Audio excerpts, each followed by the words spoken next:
ठीक है। सो आज का जो हमारा कंप्लीट टॉपिक है वो टाइपोग्राफी के ऊपर होगा। ठीक है। मैं थोड़ा सा टाइपोग्राफी को डिटेल में आप लोगों को पढ़ाऊंगा कि टाइपोग्राफी जो है वो क्यों ज़रूरी है डिज़ाइंस में, एंड टाइपोग्राफी होती क्या है। ठीक है। सो अगर मैं थोड़ा सा इसके बारे में इंट्रो दूं तो जो भी टेक्सचुअल चीज़ है, यानी कि जो भी आप टेक्स्ट अपने डिज़ाइन में डालते हैं या जो भी टेक्स्ट आपने डालना होता है अपने डिज़ाइन में, आइदर वो बटन के ऊपर का टेक्स्ट हो, आइदर वो हेडर का टेक्स्ट हो, फुटर का टेक्स्ट हो, कहीं का भी टेक्स्ट हो, तो उस टेक्स्ट को डालने का तरीकेकार, उसका फॉन्ट, उसकी जो फॉन्ट स्टाइलिंग है, वो उस कंप्लीट चीज को मिला करके हम बोलते हैं टाइपोग्राफी। ठीक है। अच्छा, अब टाइपोग्राफी के अंदर ना दो से तीन चीजें होती हैं कि फॉन्ट्स जो हमारे पास होते हैं, बेसिकली उस फॉन्ट को हमने आइडेंटिफाई करना होता है कि कौन सा वाला फॉन्ट जो है हमारे डिजाइन के लिए बेस्ट सुटेबल चॉइस है। ठीक है। लेट से हमारे पास अभी स्क्रीन के ऊपर आपको दो तरह के फॉन्ट्स दिख रहे होंगे। लेफ्ट साइड के ऊपर हमारे पास है serif font and right side के ऊपर हमारे पास है सैंस सेरिफ फॉन्ट। ठीक है। अब अगर मैं आपको गौर करवाऊं इन दोनों चीजों के ऊपर, तो इन दोनों फॉन्ट में नाम जो है सेरिफ जो है दोनों में आ रहा है। ठीक है। बस फर्क इतना है कि जो दूसरा वाला है उसमें सैंस सेरिफ जो है वो स्टार्टिंग में ऐड हुआ हुआ है। ठीक है। अच्छा, इन फॉन्ट्स की कैटेगरी को हम बोलते हैं कि ये तमाम फॉन्ट्स एक ही फैमिली के हैं। लाइक जो इनकी फैमिली है वो सेरिफ है। ठीक है। इनकी कैटेगरी अलग है बट इनकी फैमिली सेम है। ठीक है। सो अब यहाँ पर टॉप पर जो लेफ्ट वाला फॉन्ट है हमारे पास, इसके अंदर आपने देखना है कि यहाँ पर इसके अंदर जो है वो एजेस हैं, यानी कि इसके अंदर थोड़ा सा इसके जो कॉर्नर्स हैं वो थोड़े शार्प हैं। नीचे वाला जो इसका फुटर है वो भी थोड़ा थोड़ा शार्प है। नजर आ रहा है ये? तो इन शार्प एजेस को हम बोलते हैं सेरिफ। ठीक है। और अगर इन शार्प एजेस के बजाय आपके पास फ्लैट एज हो, तो उस फ्लैट एज को हम बोलेंगे सेंस सेरिफ। ठीक है। ये एक बेसिक सा डिफरेंस है फॉन्ट का। यहाँ मैंने बता दिया है कि भाई फॉन्ट्स का डिफरेंस किस तरीके से हमने आइडेंटिफाई करना है। मीन भाई मैं अभी आपको डिजाइन पे ले आके दिखाऊंगा कि किस तरीके से हम फॉन्ट्स की चॉइस रख सकते हैं। ठीक है। अच्छा जी। तो इसके बाद जो है हमारे पास एक क्वेश्चन आता है कि why do we need to study typography. ठीक है। अब एक जर्नल क्वेश्चन है जो कि आप लोगों का भी आ रहा होगा कि भाई टाइपोग्राफी हम क्यों पढ़ रहे हैं डिजाइनिंग के अंदर। तो टाइपोग्राफी की नीड इसलिए हमारे पास आती है ताकि जो हमारा डिजाइन है वो बेहतर अंदाज में जो थर्ड पार्टी बंदा है वो समझ सके। लेट से स्टार्टिंग में मैंने आपको बताया था कि जो हमारे पास यूएक्स होता है, यानी कि यूजर एक्सपीरियंस, यूजर एक्सपीरियंस हमारा कब अच्छा होगा? यूजर एक्सपीरियंस हमारा तभी अच्छा होगा। नो, आपको कैमरा ओपन करने की जरूरत नहीं है। ठीक है। अच्छा, तो यूजर एक्सपीरियंस हमारा कब अच्छा होगा? तब अच्छा होगा कि जब जो हमारा यूजर है वो बेहतर अंदाज में जो है आपके डिजाइन को समझ सके, उसको रीड कर सके, उससे इंटरेक्ट कर सके। ठीक है।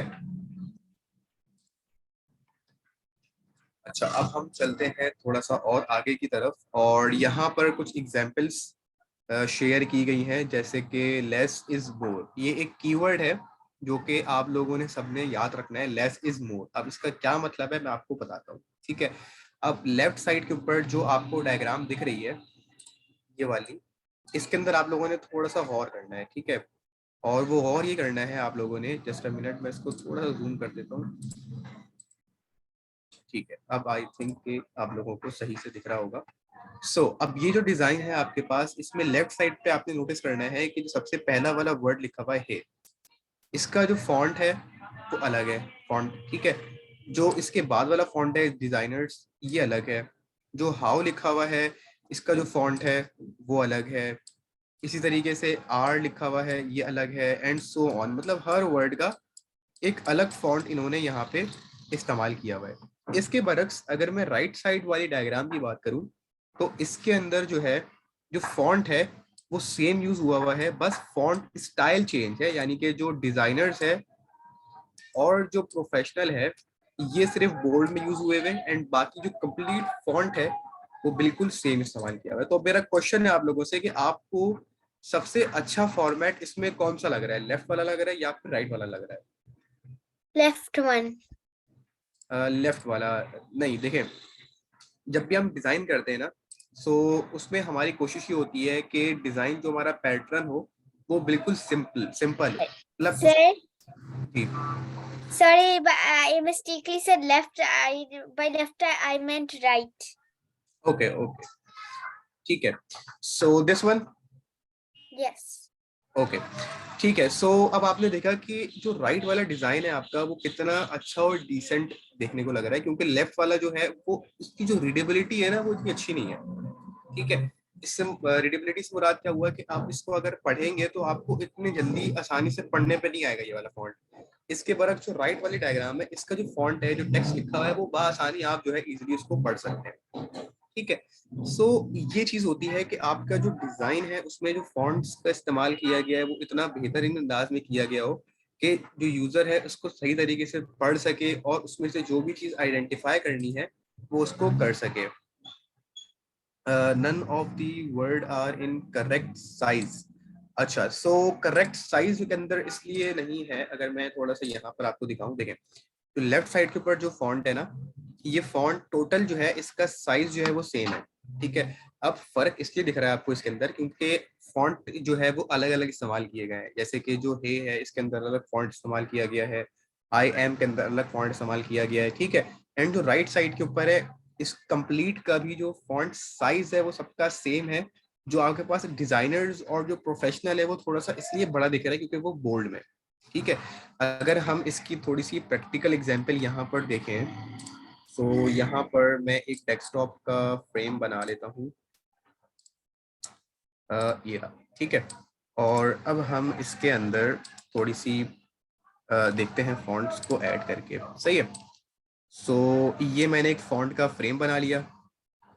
सही है, अब इसकी जो स्टाइलिंग है, अच्छा अभी देखें मेरे पास जो कर्सर है वो बिल्कुल सेंटर में ब्लिंक हो रहा है, यानी कि अगर मैं कुछ भी टाइप करूंगा तो वो बिल्कुल सेंटर से टाइप होना स्टार्ट होगा। अगर मैं चाह रहा हूँ कि जो टाइप हो रहा है ये बिल्कुल टॉप से स्टार्ट हो, तो यहाँ पे राइट साइड के ऊपर जो मेरे पास प्रॉपर्टीज पैनल है इसमें आपने यहाँ पे गौर करना है।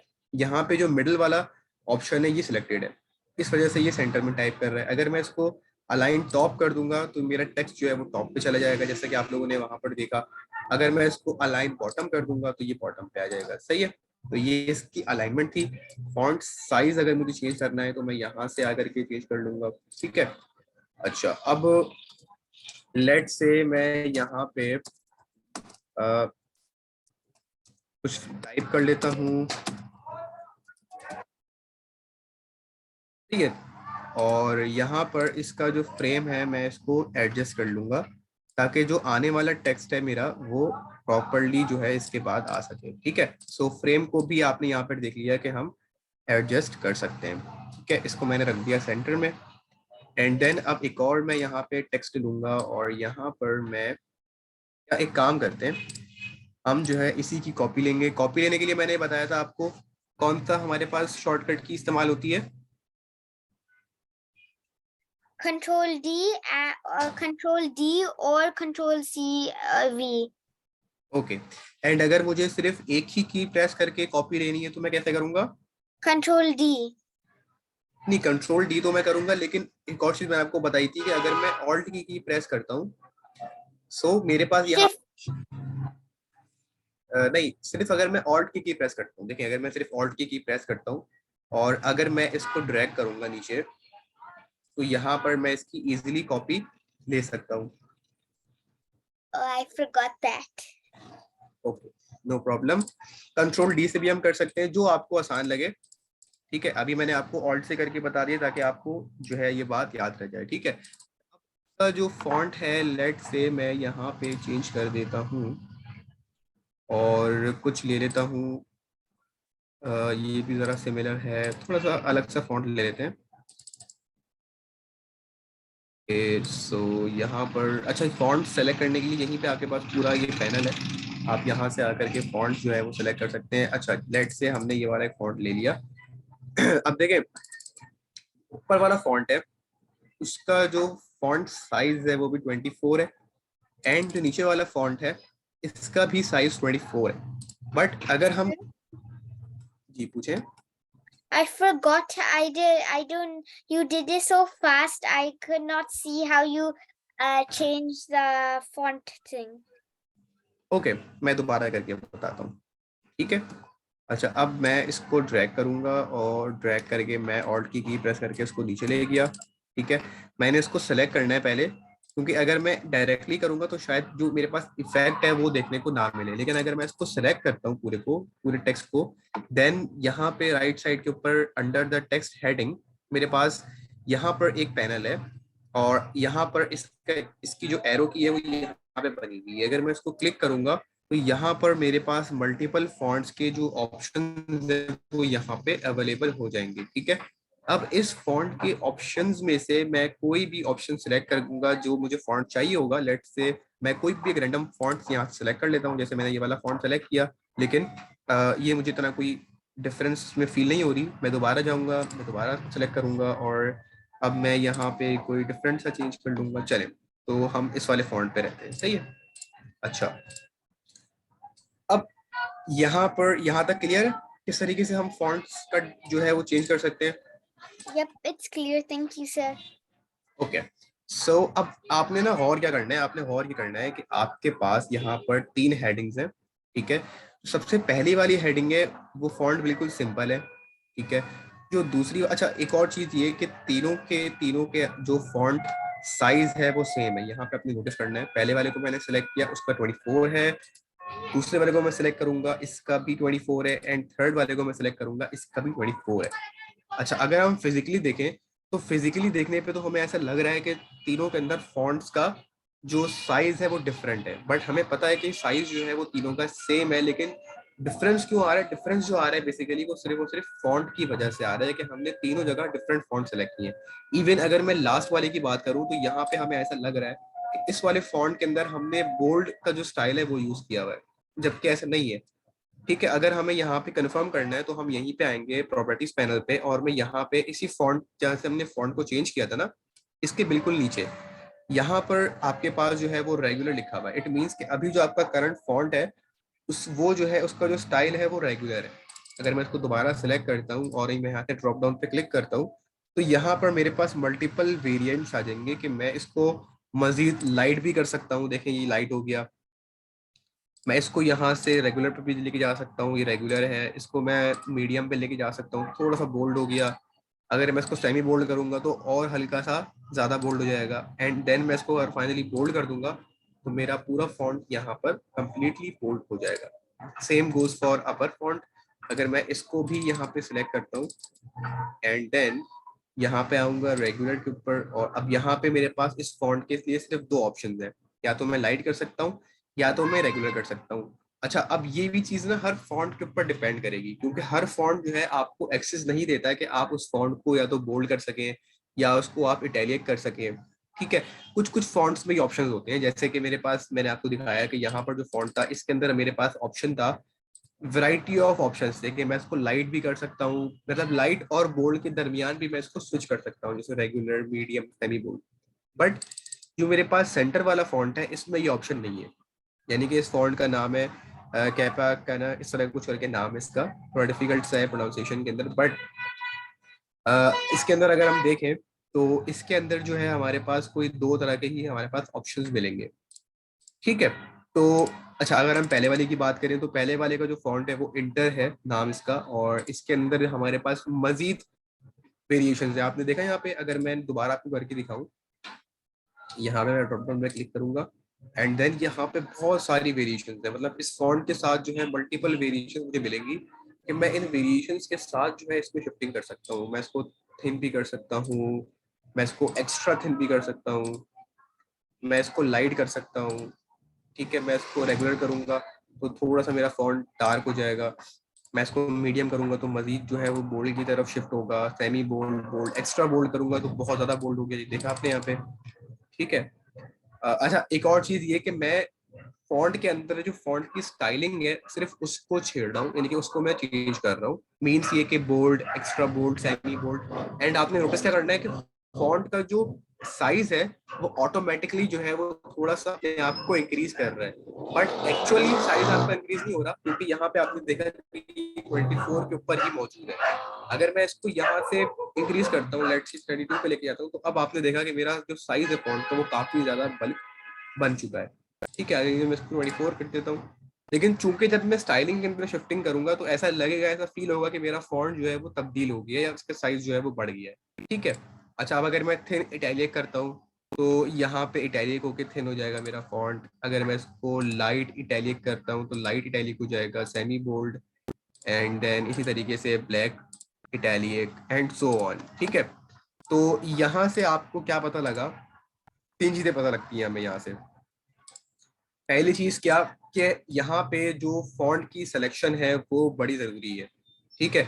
यानी कि मैं यहाँ से जो भी अपने पास फॉन्ट सेलेक्ट करूंगा उसके ऊपर डिपेंड करेगा मेरा कंप्लीट डिजाइन। ठीक है। दूसरी चीज ये पता लगती है हमें कि जो भी हम फॉन्ट यहाँ पे सिलेक्ट करेंगे उसका जो स्टाइल होगा हर फॉन्ट का वो अलग अलग होगा। यानी कि अगर मैं पहला वाले फॉन्ट की बात करूं तो इसमें हमारे पास वेराइटीज ऑफ स्टाइल्स थे कि मैं उसमें शिफ्ट कर सकता हूं अपने फॉन्ट को। लेकिन अगर मैं दूसरे वाले की बात करूं तो इसमें हमारे पास सिर्फ 2 ऑप्शंस थे, या तो मैं लाइट में जा सकता था या तो मैं आई गेस थिन में जा सकता था। तो हमारे पास सिर्फ 2 शिफ्टिंग के ऑप्शंस थे। और इसी तरीके से जो मेरा थर्ड वाला है, इसमें भी मेरे पास वेरिएशंस थे, बट वेरिएशन मेरे पास कम थे कंपेरेटिवली जो मेरे पास पहला वाला फॉन्ट है उसके मुकाबले में। सही है।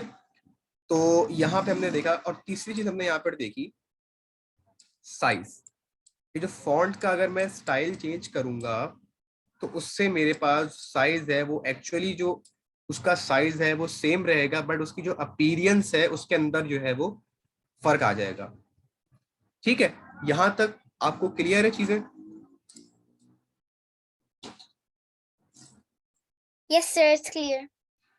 ठीक है। सो अगर मैं आपसे पूछूं कि यहाँ पर आइजा के यहाँ से अगर मैं आपसे पूछूं कि ये 3 तरह के फॉन्ट्स आपको दिख रहे हैं, अब इसमें से आपको सबसे अच्छा वाला फॉन्ट कौन सा लग रहा है देखने में? I think the goodest looking one is the third one. Third one. ठीक है।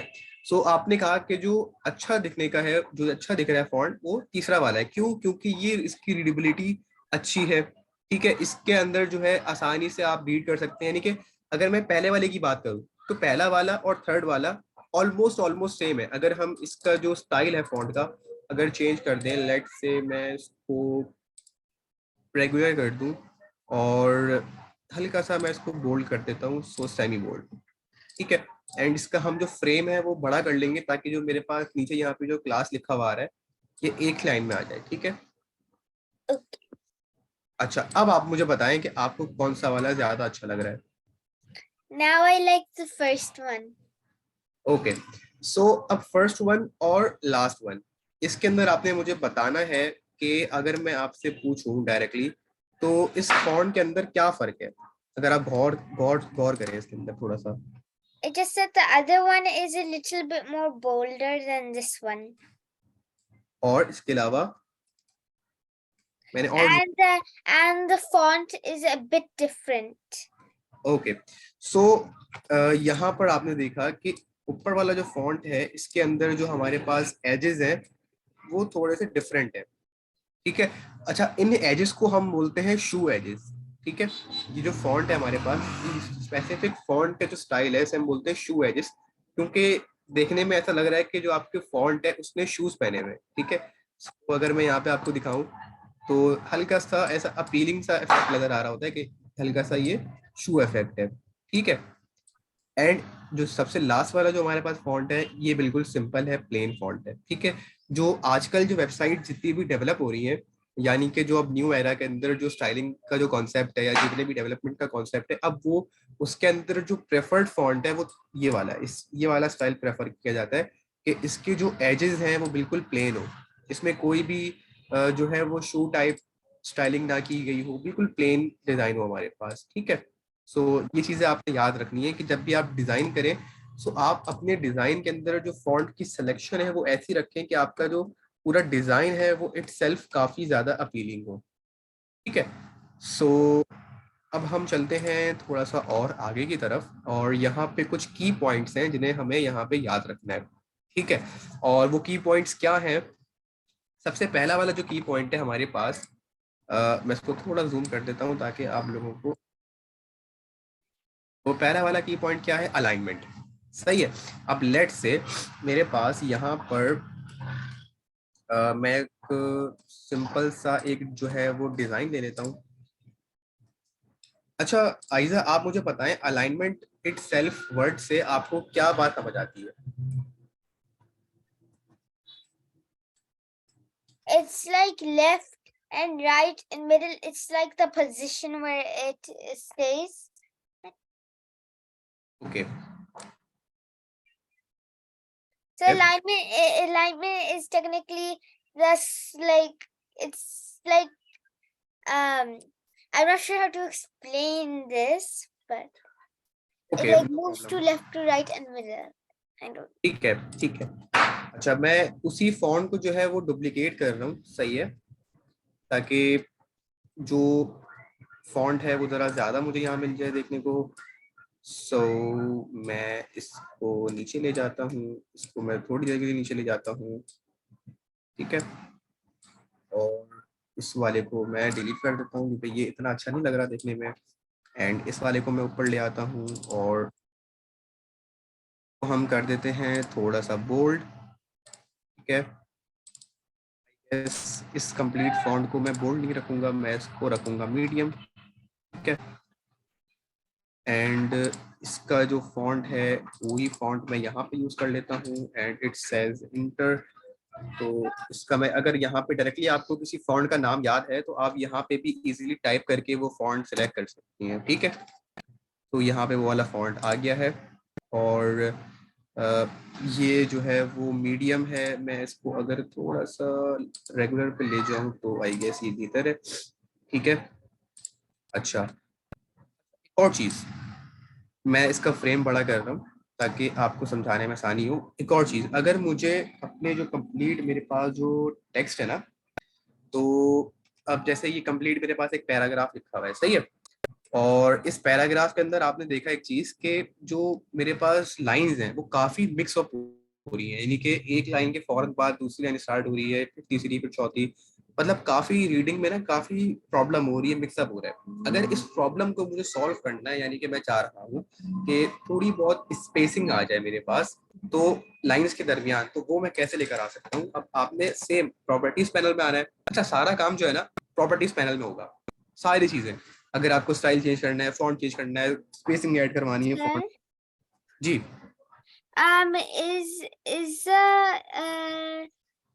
is the thing to, if we want to make it middle in the middle, do we go over here? Press this one if we want to go to the middle. हाँ, अगर आपको अपने font को middle में करना है तो आप यही वाला सिलेक्ट करेंगे ऑप्शन और आपका फॉन्ट जो है वो मिडिल में चला जाएगा। मतलब इसकी जो स्टाइलिंग है वो मिडिल हो जाएगी, जैसे मैं आपको करके दिखाता हूँ, ये देखें। तो आपका फॉन्ट का जो स्टाइल था वो अब सेंट्रलाइज्ड हो गया, मींस कि आपका फॉन्ट अब बिल्कुल सेंटर में रहेगा आपके फ्रेम के। ये जो आपका कंप्लीट फ्रेम आपको दिख रहा है ब्लू कलर का, इस फ्रेम के बिल्कुल सेंटर में रहेगा। अगर मैं बात करूं इसकी राइट अलाइनमेंट की, थर्ड ऑप्शन जो मेरे पास यहाँ पर है टेक्स्ट अलाइन राइट, सो आपका जो टेक्स्ट है वो राइट साइड की तरफ अलाइन हो जाएगा सारा के सारा, ठीक है। इसी तरीके से हम कोशिश क्या करते हैं कि जो हमारा फॉन्ट है वो लेफ्ट साइड से स्टार्ट हो और राइट साइड पे एंड हो, यानी कि जो उसकी अलाइनमेंट है स्पेसिफिकली वो लेफ्ट साइड पे हो, ठीक है। सो मैंने इसको लेफ्ट अलाइन कर दिया।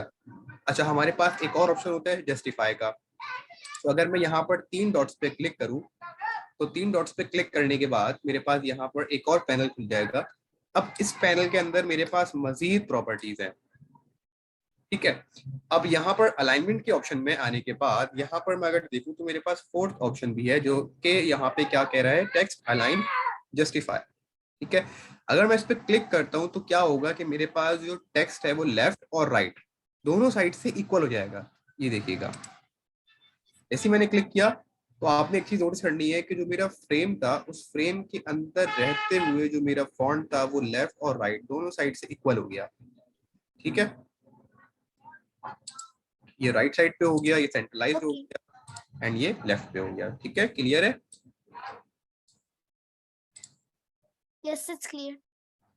अच्छा, अब हम चलते हैं आगे की तरफ और मैं आपको बता रहा था कि अगर मुझे पैराग्राफ के दरमियान में स्पेसिंग चाहिए ताकि जो मेरा टेक्स्ट है वो जरा अच्छे अंदाज में जो मेरा यूजर है वो उसको रीड कर सके, तो उसके लिए यहाँ पर ये वाला ऑप्शन आता है जस्ट बिलो दिस फॉन्ट कि यहाँ पर पैराग्राफ स्पेसिंग, जैसे आप होवर करेंगे ना, होवर का मतलब ये होता है कि अगर मेरा जो माउस का कर्सर यहाँ पर है, जैसे ही मैं किसी भी ऑब्जेक्ट के ऊपर लेके जाऊं, तो उस ऑब्जेक्ट के ऊपर जाने के बाद मेरे पास ऑटोमेटिकली एक टेक्स्ट खुलता है। जैसे कि मैं जैसे होवर कर रहा हूँ उसके ऊपर, तो मेरे पास एक टेक्स्ट खुलेगा और ये टेक्स्ट आइडेंटिफाई कर देगा कि ये जो बॉक्स है मेरे पास, ये बॉक्स किस चीज़ का है। जैसे कि मैंने इस पर होवर किया, तो ये होवर करने के बाद मुझे बता रहा है कि ये पैराग्राफ स्पेसिंग का बॉक्स है, तो यहाँ से मैं पैराग्राफ की स्पेसिंग को एडजस्ट कर सकता हूँ। अब जैसे ही मैं इसको थोड़ा सा क्लिक करके ड्रैग करूंगा आगे की तरफ, तो आपने नोटिस करना है कि यहाँ पे पैराग्राफ के दरमियान जो है वो स्पेसिंग ऐड होना स्टार्ट हो जाएगी। ठीक है।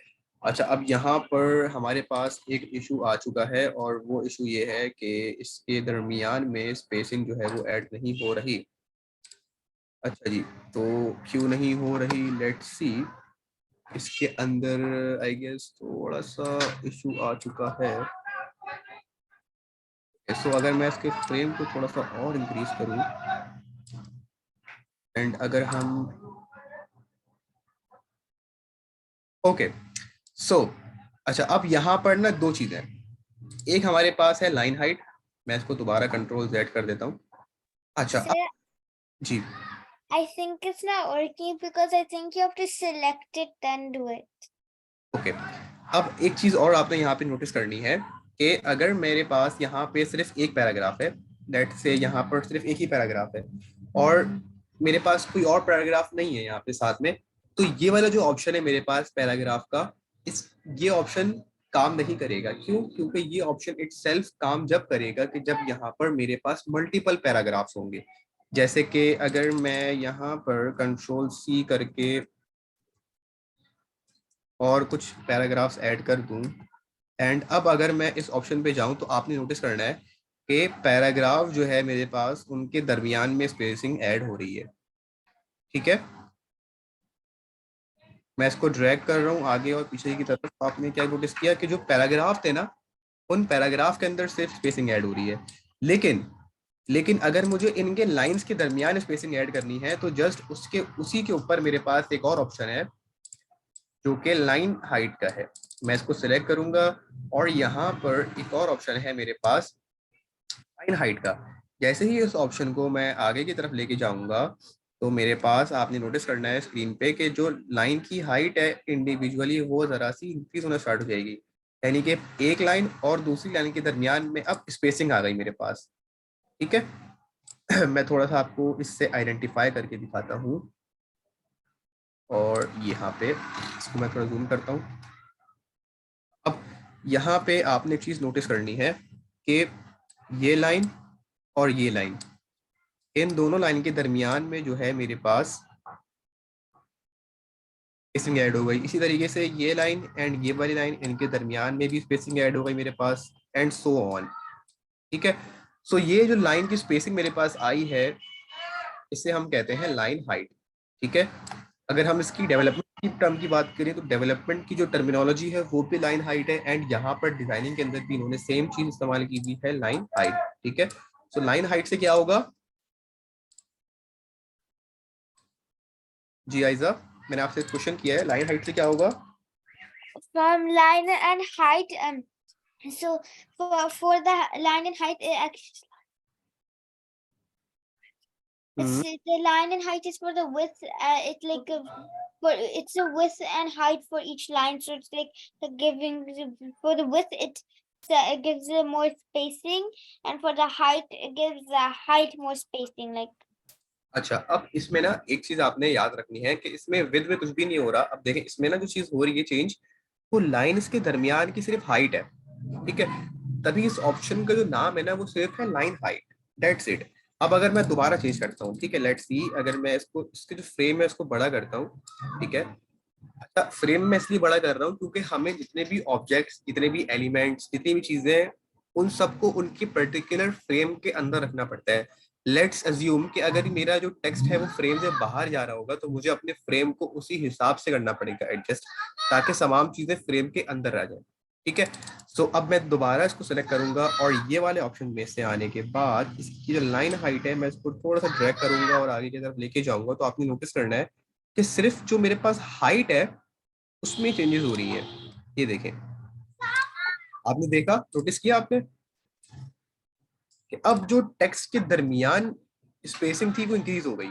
ये वाली स्पेसिंग, पहली लाइन और दूसरी लाइन, इन दोनों लाइंस के दरमियान जो स्पेसिंग थी वो क्या हो गई, इंक्रीज हो गई। अब इसी तरीके से दूसरी और तीसरी के दरमियान, तीसरी चौथी के दरमियान, एंड सो ऑन।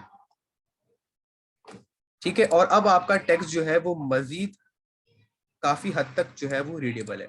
ठीक है, लेकिन इसकी स्पेसिंग जो है, लाइन की जो हाइट है, मुझे वो इतनी ज्यादा मैं नहीं रखूंगा, मैं थोड़ी सी इसको कम करके इतना कर दूंगा कि ये मेरा जो टेक्स्ट है वो बस एक रीडेबल फॉर्मेट पे आ जाए, इतना काफी है। ठीक है, सो आपने क्या नोटिस किया कि इस ऑप्शन से हमारे पास सिर्फ और सिर्फ लाइन की जो हाइट है वो इंक्रीज हो रही है। ठीक है, मैं इसका अगर फॉन्ट साइज छोटा करूं मजीद, तो मैं यहाँ से आकर के छोटा कर सकता हूँ। ठीक है, बट आई थिंक कि 24 जो है वो सही है। हम जो इसकी हेडिंग है, इसका फॉन्ट साइज जो है वो थोड़ा सा बड़ा कर देते हैं। लेट्स से 36 पे मैं इसको ले आता हूँ, और इसका जो फ्रेम है वो मैं यहाँ से इसकी जो विड्थ है वो मैं बढ़ा लूंगा, ताकि तमाम टेक्स्ट जो है मेरा वो एक ही लाइन के अंदर आ जाए। ठीक है, क्योंकि मैंने प्रीवियस क्लास में आपको ऑलरेडी बताया था कि जहां तक मेरा फ्रेम होगा, मेरा टेक्स्ट वहीं तक जाएगा और फिर वो दूसरी लाइन में शिफ्ट हो जाएगा। ठीक है, सो अज्यूम कि आपके Okay. पास एक हेडिंग है, और इस हेडिंग के बाद यहाँ पे कुछ कंटेंट है उसी हेडिंग के हिसाब से। ठीक है, और ये एक बटन मैं इसको बना लेता हूँ। लेट्स से इसका कलर मैं ले लेता हूँ, yes, purplish will be more appealing. So मैं इसका कलर पर्पल ले लेता हूँ, एंड देन इसके ऊपर अगर मुझे टेक्स्ट ऐड करना है तो मैं कैसे करूंगा, मैं यहाँ पर आऊंगा, वेट अ मिनट। अच्छा, ऐसा एक क्वेश्चन है कि अगर मैं यहाँ पे डायरेक्टली हैंड टूल को एक्सेस करना चाह रहा हूँ तो मैं कैसे करूंगा? If I want the hand tool, if I want to use the hand tool, I just click right over here for the hand tool. Okay, लेकिन अगर मैं चाह रहा हूँ कि मैं इस ऑप्शन पे सेलेक्ट करके ना करूँ, मैं चाह रहा हूँ कि मैं डायरेक्टली मैं कोई काम कर रहा हूँ और मेरे पास फौरन से हैंड टूल किसी शॉर्टकट की से एक्सेस हो जाए, कीबोर्ड की, तो कैसे होगा? For that, then for that you can just go on your screen and then you can move it अच्छा, with your mouse. मैं आपको दोबारा बताता हूँ, इसमें दो चीजें हैं। क्या है? Control V. नहीं नहीं नहीं, हैंड टूल की बात कर रहा हूँ मैं। हैंड टूल एक्सेस करने के लिए हमारे पास जो शॉर्टकट है कीबोर्ड की वो है स्पेस। ठीक है, जैसे ही मैं स्पेस के ऊपर क्लिक करूंगा, मेरे पास जो स्पेस बार होता है उसमें अगर मैं क्लिक करूंगा तो देखिए मेरे पास हैंड टूल एक्सेस हो गया। ठीक है, और फिर मैं अपने पूरे जो डिजाइन है उसमें मैं कहीं भी आगे पीछे इसको शिफ्टिंग कर सकता हूँ। और दूसरा मैंने एक और चीज बताई थी कि माउस का जो व्हील होता है ना, माउस का जो व्हील है, अगर मैं माउस के व्हील को क्लिक करूंगा तो यहाँ पर मेरे पास हैंड टूल सेलेक्ट हो जाएगा, और फिर मैं इसको कहीं भी मूव करवा सकता हूँ। ठीक है, तो ये Okay. कुछ चीजें आपने याद रखनी है, मैं नेक्स्ट क्लास में आपसे पूछूंगा। अब यहाँ पर ऊपर जो है मैं टेक्स्ट ले आता हूँ, और मैं टेक्स्ट का जो फ्रेम है मैं इसी बटन के फ्रेम के हिसाब से बना लूंगा, और यहाँ पर मुझे बिल्कुल सेंटर में टेक्स्ट चाहिए। तो सेंटर में, अच्छा मुझे आइजा ये बताइएगा बताइएगा कि अगर मैं टेक्स्ट को सेंटर में करना चाह रहा हूँ, लेट से यहाँ पे मेरे पास, मैं टेक्स्ट पहले ऐड कर देता हूँ। ठीक है, अब मुझे इस टेक्स्ट को सेंटर में करना है, एक्स एक्सिस से भी और वाई एक्सिस से भी। एक्स एक्सिस और वाई एक्सिस का क्या मतलब हुआ कि मेरे पास इस वाली डायरेक्शन के अंदर भी मेरे पास जो मेरा टेक्स्ट है वो सेंटर में हो जाए, और वाई एक्सिस से मुराद ये हुआ कि जो मेरे पास ये वही डायरेक्शन है, इस डायरेक्शन में भी मेरा टेक्स्ट बिल्कुल सेंटर में हो जाए। तो मैं कैसे करूंगा? So there's some yeah here. अब So मैं over here, लेट से मैंने इसको सिलेक्ट कर लिया। ठीक है, अब मैं कौन सा ऑप्शन क्लिक करूं कि ये एक्स एक्सिस सेंटर में आ जाए? if I wanted to go to the center, I think it might be this one or this one. Okay, so अगर मैं, चले इस वाले पे क्लिक करता हूँ, ये वाले पे, मैंने क्लिक किया, मेरा text from the x axis centre पे आ गया, ठीक है। Oh yeah, you say you click that one, and after you click that one, then you click this one. Which one? This one or this one? This one. अच्छा, let's see, मैं इस पे click करता हूँ। तो आपने क्या देखा कि जो मेरा टेक्स्ट था वो कहाँ आ गया, बॉटम पे आ गया। Sorry, it's a middle one. Yes exactly, it's the middle one, ठीक है। सो अब मेरा टेक्स्ट बिल्कुल सेंटर पे है। अच्छा, मैं इसको रब कर लेता हूँ जल्दी से, ताकि जो स्क्रीन है वो क्लियर हो जाए। एंड देन अगर मुझे इसको ड्रॉप करना है या इसको मुझे अगर फ्रेम करना है तो मैं कैसे करूंगा frame? Sir, if you want to what?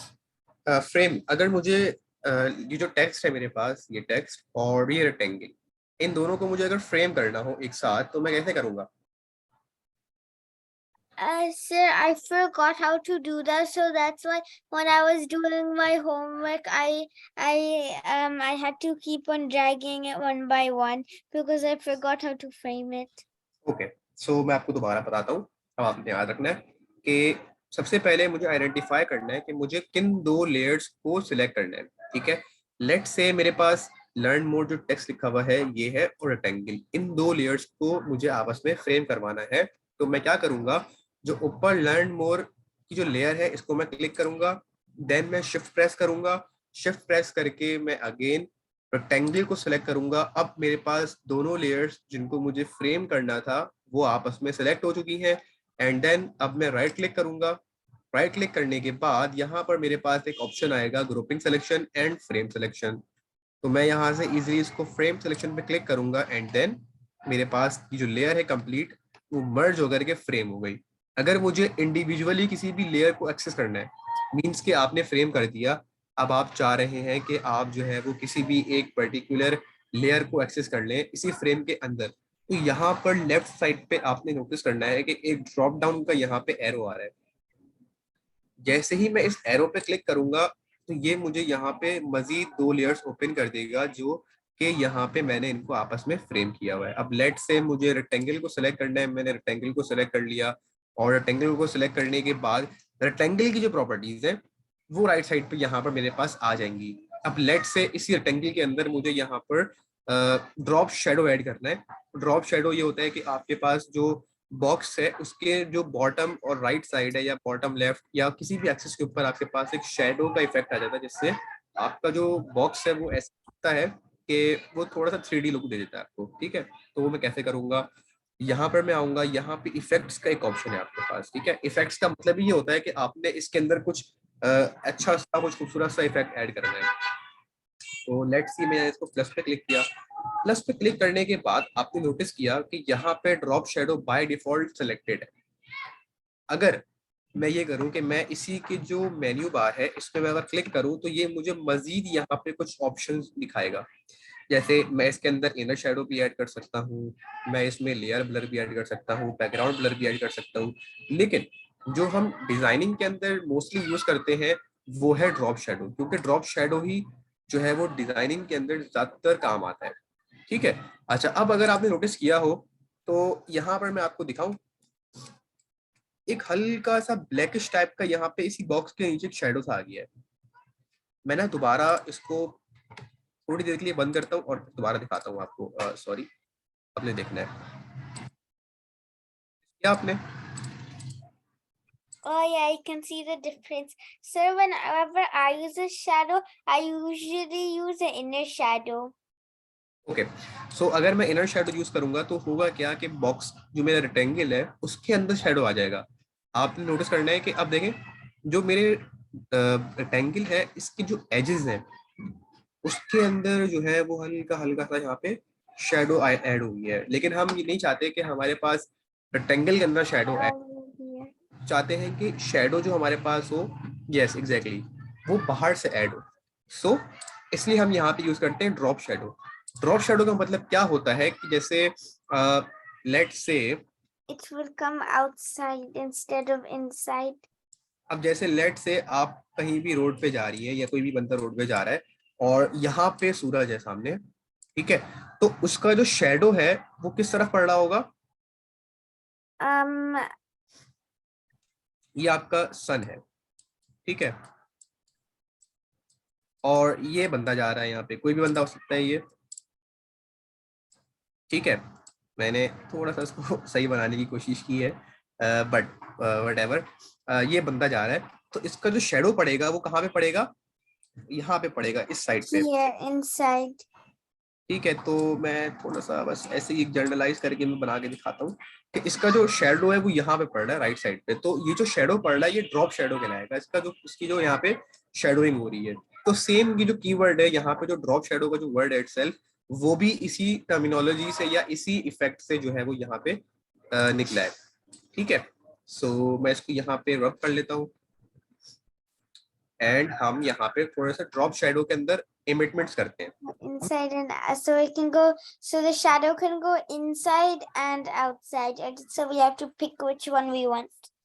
Exactly, but generally जब हम डिजाइनिंग करेंगे, जब हम ई कॉमर्स वेबसाइट बना रहे होंगे, जैसे कि आपने बनाया था कि जैसे हम कुरान को सिलेक्ट करते हैं, तो जो कुरान जहाँ पे आपने प्लेस किया था उसी कुरान के आउटसाइड पे हम ड्रॉप शेडो लगा सकते हैं।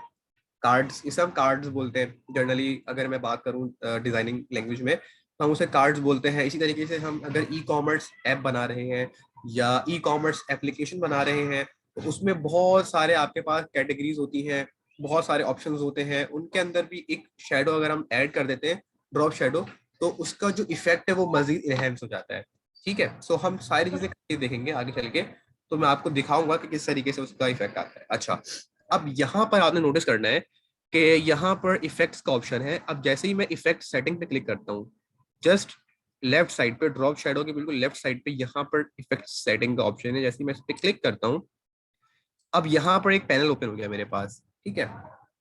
अब इस पैनल का फायदा ये है कि मुझे कितना ड्रॉप शेडो एक्स एक्सिस के ऊपर चाहिए, मुझे कितना शेडो वाई एक्सिस के ऊपर चाहिए, कितना मुझे शेडो के अंदर ब्लर चाहिए, कितना मैं अपने शेडो को एक्सपेंड करना चाह रहा हूँ, यानी कि फैलाना चाह रहा हूँ, और मेरे शेडो का क्या होगा, ठीक है। अब मैं स्टेप बाय स्टेप सारी चीज आपको दिखाता हूँ। सबसे पहले फर्स्ट स्टेप हम क्या करेंगे, हम जो है वो कलर को सिलेक्ट कर लेंगे कि हमें किस कलर का ड्रॉप शेडो चाहिए। जर्नली जर्नली जो हम शेडो लेकर आते हैं वो ब्लैकिश टाइप का होता है, ठीक है। हाँ पूछे, आइए क्वेश्चन पूछे। Sir, I need to sir, can I quickly go to the toilet and then come back? हाँ, okay okay okay, no problem.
Okay, sir, I'm back.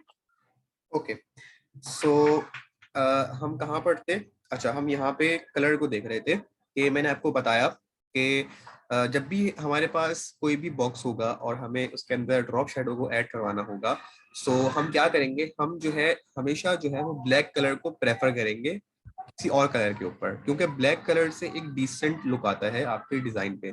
लेकिन अगर हमें कलर चेंज करना है लेट से, तो यहाँ पर मेरे पास एक ऑप्शन है, ये जैसा कि आपको दिख रहा होगा यहाँ पे, मैं इस पर क्लिक करूंगा, एंड देन क्लिक करने के बाद ये मुझे यहाँ पे पूरा कलर्स पैनल ओपन करके दे देगा, ठीक है।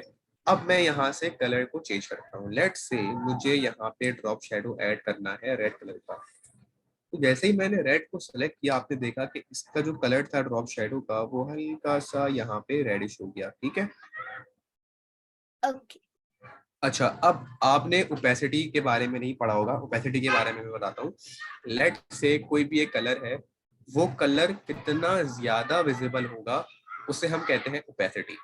ठीक है, जैसे इसकी मैं मिसाल देता हूँ आपको कि लेट से आपने टीवी देखा देखा होगा, तो टीवी में अगर हमें वॉल्यूम ज्यादा करना होता है तो हम क्या करते हैं, वॉल्यूम बटन पे क्लिक करते हैं और हमारा वॉल्यूम बढ़ाते हैं लेवल, तो वो इंक्रीज हो जाता है। सेम जो हमारे पास वॉल्यूम है, अगर हमें कम करना है तो वो कम हो जाता है। तो इंक्रीजिंग एंड डिक्रीजिंग जो हो रही है वो वॉल्यूम की आवाज के अंदर आ रही है। ठीक है, इसी तरीके से अगर मैं कलर की बात करूं तो कलर कितना ज्यादा डार्क नजर आएगा, कितना ज्यादा लाइट नजर आएगा, इससे हम बोलते हैं ओपेसिटी। ओपेसिटी एक जनरलाइज टर्म है कि किसी भी ऑब्जेक्ट को अगर हमें बहुत ज्यादा नहीं दिखाना, लेट्स हम चाह रहे हैं कि आपका कोई ऑब्जेक्ट है वो बहुत हल्का सा दिखे, बहुत ज्यादा डार्क ना दिखे, तो हम क्या करते हैं, उसकी ओपेसिटी को कम कर देते हैं। इसी तरीके से अगर हम चाह रहे हैं कि यहाँ पे जो हमारा कलर है वो बहुत ज्यादा डार्क ना दिखे, हल्का सा दिखे, तो यहाँ पे हुआ क्या है कि इसकी जो ओपेसिटी है, यहाँ पे आपने देखना है नीचे वाला जो पैनल है, ये ओपेसिटी पैनल होता है हमारे पास, और यहाँ पे उसकी जो वैल्यू है वो लिखी हुई है 25%। इट मीन्स कि जो अभी हमारा कलर है वो 25% विजिबल है। मीन्स ये कि अगर मैं इसको बढ़ाऊंगा, इस वाले बार को नोटिस करना है कि जो मेरा कलर है वो डार्क हो रहा है, डार्क हो रहा है, डार्क हो रहा है, और 78, 80, 85, 90 एंड देन कंप्लीटली मेरा कलर यहाँ पे डार्क हो गया। देखा आपने, Yeah. यानी कि जो ओपेसिटी थी वो अब क्या हुई 100%। अगर मुझे कम करनी है इसकी विजिबिलिटी, इसकी ओपेसिटी या इसकी डार्कनेस, तो मैं इस वाले बार को पीछे करूंगा एंड देन मेरा कलर लाइट हो जाएगा, लाइट हो जाएगा, एंड देन एक टाइम आएगा कि इसकी ओपेसिटी बिल्कुल जीरो हो जाएगी और मेरा कलर यहाँ पे मुझे बिल्कुल भी नहीं दिखेगा। ठीक है, सो अच्छा ओपेसिटी को हमें इतना रखना होता है कि अच्छा अगर मैं 100% कर दूंगा ना इसकी ओपेसिटी, और अब अगर मैं ड्रॉप शेडो ऐड करूंगा तो बहुत बुरा लगेगा। ठीक है, इसलिए हमें चाहिए क्या होता है कि हम जो है हल्का सा ड्रॉप शेडो उसमें ऐड करें और यहाँ पे इसकी ओपेसिटी को हल्का रखें ताकि हल्का सा शेडो का इफेक्ट हमारे पास आए। ठीक है, सो यहाँ पर मैंने कलर को सिलेक्ट कर लिया एंड कलर को सिलेक्ट करने के फौरन बाद अब मैं क्या करूंगा, यहाँ पर जो शेडो है उसको बताऊंगा कि भाई आपने कितने एक्सिस से कितना ज्यादा नजर आना है। लेट से मैं चाह रहा हूँ कि जो एक्स एक्सिस है वहां पर जो मेरा शेडो है वो अभी सैम पे 0 है। जैसे ही मैं इसको बढ़ाऊंगा बढ़ाऊंगा बढ़ाऊंगा बढ़ाऊंगा तो ये एक्स एक्सिस की डायरेक्शन में आगे जाता रहेगा, जाता रहेगा, जाता रहेगा, जाता रहेगा। मैं इसको पीछे लेकर आऊंगा, ये पीछे आएगा, पीछे आएगा, पीछे आएगा। अब हमें इस तरीके से सेट करना होता है कि जो हमारा ड्रॉप शेडो है वो थोड़ा सा अ, हल्का सा एक्स एक्सिस की डायरेक्शन में हो और हल्का सा वाई एक्सिस की डायरेक्शन में हो। अब अगर मैं वाई एक्सिस को बढ़ाता हूँ, अब आपने नोटिस करना है कि वाई एक्सिस के ऊपर ये मूव करेगा।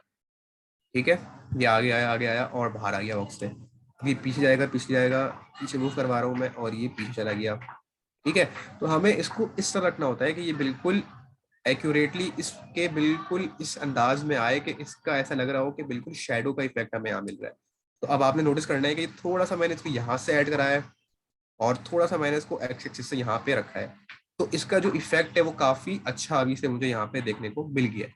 लेकिन अगर मुझे इसको मजीद इम्प्रूव करना है, मतलब ये कि अगर मैं चाह रहा हूँ कि इसके अंदर जो इसका ब्लर का इफेक्ट है वो जरा ज्यादा हो जाए, तो मैं क्या करूंगा कि अगर मैं ब्लर को इंक्रीज करता हूँ तो आपको नोटिस करना है कि जो आपका जो कलर था वो अब जो है ना ब्लरी इफेक्ट देना शुरू कर देगा।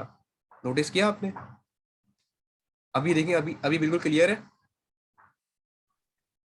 अब देखें, अब जरा जरा हल्का हल्का सा ब्लर होना शुरू हुआ, ब्लर होना शुरू हुआ एंड देन होता गया, होता गया। तो हमें जो ब्लर की जो वैल्यू है वो इस हिसाब से रखनी होती है कि हल्का सा जो है हमारे पास शेडो के अंदर ब्लर इफेक्ट आ जाए। एंड लास्टली हमारे पास यहाँ पर होता है स्प्रेड। स्प्रेड जैसे कि नाम से जाहिर हो रहा है कि जो है वो आपके जो शेडो है उसको फैला देगा, मजीद एक्सपेंड कर देगा। तो इसकी वैल्यू हम यूजुअली 0 ही रखते हैं, लेकिन अगर हमें कभी जरूरत पड़ गई कि हमें स्प्रेड करना पड़ गया किसी भी जगह के ऊपर, तो हम यहाँ से इसकी वैल्यू को बढ़ाएंगे एंड देन इक्वल प्रोपोर्शन में हर जगह से इसकी जो वैल्यू है वो होना शुरू हो जाएगी स्प्रेड। ठीक है, मैं इसको बढ़ा रहा हूँ तो ये हर तरफ से स्प्रेड हुआ, अब मैं इसको कम कर रहा हूँ तो ये हर तरफ से कम हो गया। ठीक है, तो अभी मैंने इसको लेट्स से इसको मैंने यहाँ से क्लिक किया और मैंने इसको 0 कर दिया, ठीक है। एंड देन आपका ये शेडो यहाँ पे कंप्लीट हो गया, सही है। अब इस शेडो का मुझे यहाँ पे जो कलर है वो चेंज करना है, तो मैं दोबारा जाऊंगा रेक्टेंगल को सिलेक्ट करूंगा।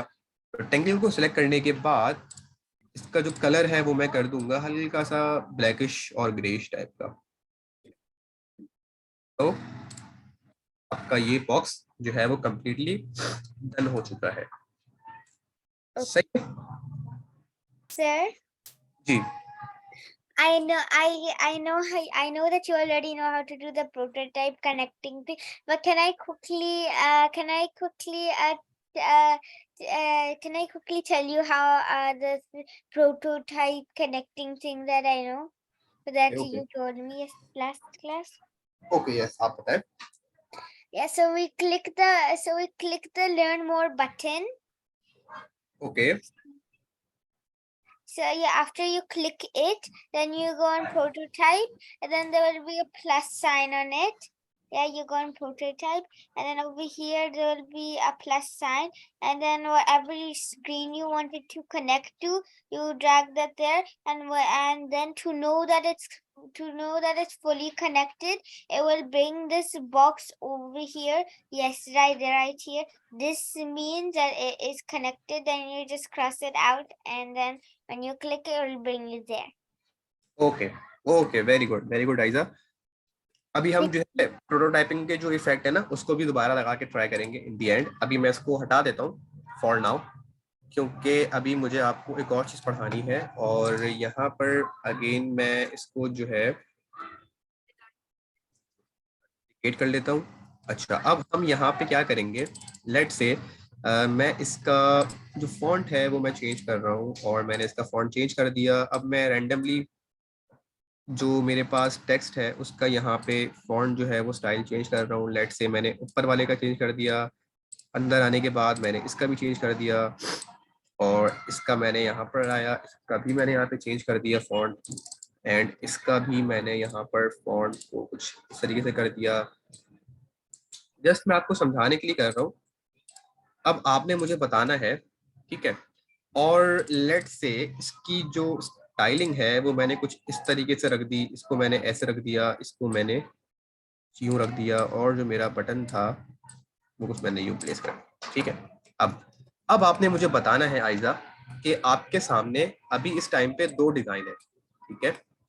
एक डिजाइन आपके पास ये वाला है, ठीक है, और एक डिजाइन आपके पास है ये वाला।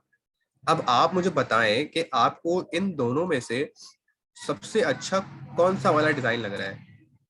Sir, this is very obvious.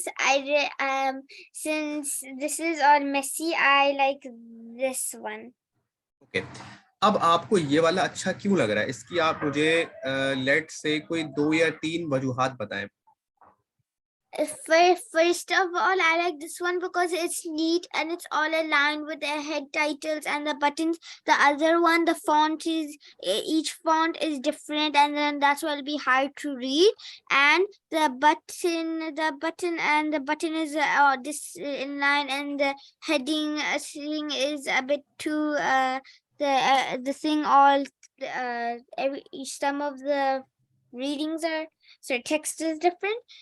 So that's why I think the other one's messy, and then the other one on the other hand is very neat and is readable. Okay, very good. अब यहाँ पर आपने एक और चीज देखी कि alignment जो इटसेल्फ है वो कितनी इंपॉर्टेंट है, ठीक है। अगर मैं डिजाइन में से अलाइनमेंट को ख्याल नहीं रखूंगा, लेट से मैं अपने डिजाइन के अंदर किसी भी चीज को मैंने ऐसे ही प्लेस कर दिया और वो एक फॉर्मेट पे अलाइंड नहीं है, तो मेरा डिजाइन कितना बुरा लग रहा है यहाँ पे, ठीक है। इसके बरक्स अगर मैं यहाँ पे बात करूं कि यहाँ पे मेरी सारी के सारी चीजें एक अलाइंड है, यहाँ से मेरा टेक्स्ट स्टार्ट हो रहा है, यहीं से मेरा पैराग्राफ भी स्टार्ट हो रहा है, और यहीं से मेरे पास यहाँ से बटन स्टार्ट हो रहा है, तो यानी कि सारी चीजें मेरे पास एक लाइन में आ रही हैं। तो इस वजह से मेरे पास ये वाला जो मेरा डिजाइन है ये ज्यादा खूबसूरत लग रहा है और एक प्रोफेशनल फॉर्मेट लग रहा है। इस तो हमें इस चीज से ये सीखने को मिला कि जब भी हम डिजाइन करेंगे उसमें हम अलाइनमेंट का ख्याल रखेंगे, हम उसमें अपने फॉन्ट स्टाइलिंग का ख्याल रखेंगे कि जो हमारा फॉन्ट है वो एक बेहतरीन अंदाज में इस्तेमाल किया गया हो। ऐसा ना हो कि जिस तरीके से यहाँ पे यूज हुआ हुआ है कि मैंने हर जगह के ऊपर फॉन्ट को चेंज कर दिया था, तो ऐसा ना हो। इसीलिए मैंने यहाँ पर एक कीवर्ड इस्तेमाल किया था अगर आपको याद हो कि less is more, less is more का मतलब यही है कि जितना आप कम फॉन्ट इस्तेमाल करेंगे उतना ही आपका डिजाइन जो है वो बेहतरीन और अच्छा लगेगा। ठीक है, तो इस बात की एग्जाम्पल अभी हमने यहाँ पे प्रैक्टिकली देख ली, और हमने यहाँ पे समझ लिया कि जो हमारी अलाइनमेंट है वो कितनी इंपॉर्टेंट है। ठीक है, हमने अलाइनमेंट को देख लिया, हमने स्पेसिंग को देख लिया। ठीक है, स्पेसिंग को हमने किस तरीके से देखा कि जब मैंने यहाँ पे लाइन की जो हाइट है टेक्स्ट की वो मैंने बढ़ाई, तो आपने क्या देखा कि जो मेरी टेक्स्ट की रीडेबिलिटी थी वो और इंक्रीज हो गई। ठीक है, यानी कि अब मेरा टेक्स्ट अब ज्यादा बेहतर अंदाज में रीड किया जा सकता है। इसके बरक्स अगर मैं इसकी जो लाइन हाइट की स्पेसिंग है अगर मैं इसको कम कर दूं, तो अब मेरा टेक्स्ट जो है वो कितना ज्यादा कॉम्प्लिकेटेड हो जाएगा यूजर के लिए रीड करने में। तो इसीलिए हमें यहाँ पे स्पेसिंग का भी खास ख्याल रखना होता है। ठीक है, तो आपने यहाँ पे अलाइनमेंट को देखा, आपने यहाँ पे स्पेसिंग को देखा, इवन हमने यहाँ पे फॉन्ट फैमिली को भी देखा कि यहाँ पे हमने मल्टीपल टाइप्स के फॉन्ट्स को यूज किया और उनकी फैमिलीज को। जैसे कि अब मेरे पास यहाँ पर ऊपर जो है वो फॉन्ट है, let's say hello this is our Figma heading, और ये है मेरे पास इनर। ठीक है, इसी तरीके से मेरे पास जो दूसरा फॉन्ट है वो भी इनर है, यानी कि ये दोनों जो है वो सेम फॉन्ट है, इनमें कोई डिफरेंस नहीं है। और अब इसकी फैमिली से मुराद क्या हुआ कि लेट से आपके पास एक फॉन्ट है सेंस। ठीक है, अब यहाँ पर आई गेस सेंस कोई फॉन्ट है नहीं, वरना मैं आपको दिखाता। इसमें अलग से फॉन्ट जो है, क्योंकि इसमें सिग्मा के अंदर ना थोड़े से फॉन्ट हमारे पास कम है, तो हमें उसी हिसाब से चलना पड़ता है। अब मैं यहाँ पे एक सेकंड जरा देख लूँ। लेट्स से हमारे पास आई थिंक सेरिफ फॉन्ट होगा। ओके, सो सेरिफ भी नहीं है हमारे पास। ठीक है, सो इसकी एग्जांपल के लिए मैं आपको यहाँ से पीपीटी से बता देता हूँ। यहाँ पर फैमिली का जो बेसिक डिफरेंस था वो यही था कि ये जो दो फॉन्ट्स हैं मेरे पास, ये सेम फैमिली से बिलोंग करते हैं। इट मीन्स ये दोनों सेरिफ फॉन्ट्स हैं। और जो दूसरा वाला है उसमें एक स्पेशल कीवर्ड इस्तेमाल किया गया है सेंस। जैसे हम एक फैमिली के लोगों को कैसे पहचानते हैं कि सबका सरनेम सेम होता है। जैसे अ, जैसे कि आपके नाम में आपका एक सरनेम होगा, आपके जो सिबलिंग्स हैं उनके नाम में भी सेम सरनेम आ रहा होगा, तो इट मीन्स कि आप लोग सेम फैमिली से बिलोंग करते हो। इसी तरीके से ये फॉन्ट्स है यहाँ पर कि ये सारे फॉन्ट जो है वो सेम फैमिली से बिलोंग करते हैं, क्योंकि इनका जो सरनेम है सारे वो सेम है। जस्ट इनका जो पहला वाला जो इनका जो नाम है वो डिफरेंट है इस वाले का, और इस वाले का तो है ही सैरिफ। ठीक है, तो इसी तरीके से आपको आगे जाकर के जो है ना मजीद जो है ऐसे फॉन्ट्स देखने को मिलेंगे कि जिनकी फैमिली सेम होगी, उनका अलग अलग नाम होगा, पर वो एक ही फैमिली से बिलोंग कर रहे होंगे। सो आइजा, आप मुझे ये बताएं कि आपको ये क्लियर है फैमिली वाला कॉन्सेप्ट, या मैं इसको दोबारा एक्सप्लेन करूँ? No, sir, it's clear. Clear? Okay. Yeah. अच्छा, हम 5 मिनट का वेट करेंगे, अजान हो रही है, देन अजान के बाद स्टार्ट करते हैं। Okay.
ओके, सो स्टार्ट करते हैं क्लास।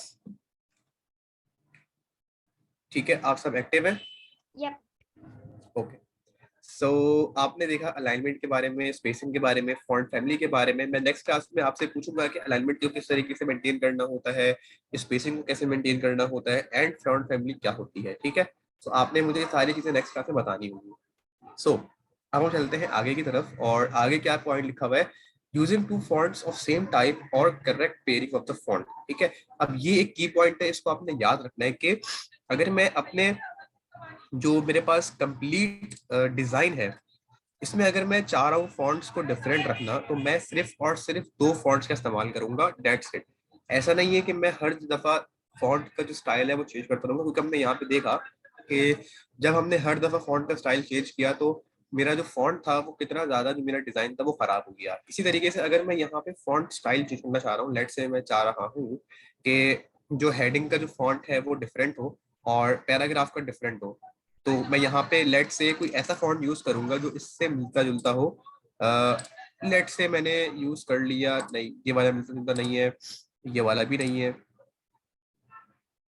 लेट से मैंने ये वाला भी नहीं, ओके ये वाला भी जरा खराब लग रहा है फॉन्ट।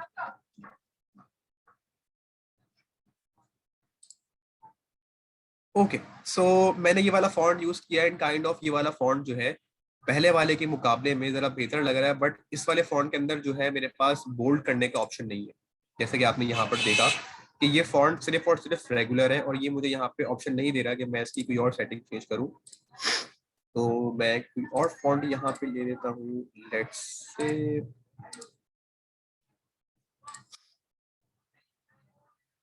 ओके। सो चले, मैंने ये वाला फॉन्ट ले लिया और ये इटसेल्फ थोड़ा सा बोल्ड है। ठीक है, तो अगर मैं सिर्फ अपने डिजाइन में दो तरह के फॉन्ट्स यूज करता हूं तो मेरा डिजाइन तब भी काइंड ऑफ काफी मेंटेन हुआ हुआ लगेगा। ठीक है, लेकिन जरूरी ये है कि अगर आप दो फॉन्ट यूज कर रहे हैं तो दोनों फॉन्ट्स सेम फैमिली से बिलोंग करते हुए हो। ठीक है, और दोनों के अंदर ज्यादा फर्क ना हो। जैसे मेरे पास जो फॉन्ट है इनमें फर्क ये है कि जो मेरे पास पहला वाला फॉन्ट है वो शू वाला फॉन्ट है, जैसे कि मैंने आपको इसकी पहचान बताई। दूसरा वाला जो मेरे पास फॉन्ट है वो विदाउट शू है, सिंपल फॉन्ट है, लेकिन दोनों जो फॉन्ट्स हैं वो सेम, ऑलमोस्ट सेम फैमिली से बिलोंग करते हैं। तो इस वजह से मैंने इसको यहाँ पे यूज कर लिया। ठीक है, अभी भी मेरा डिजाइन जो है वो इतना बुरा नहीं लग रहा, अभी भी काफी मेरा डिजाइन जो है वो डिसेंट लग रहा है।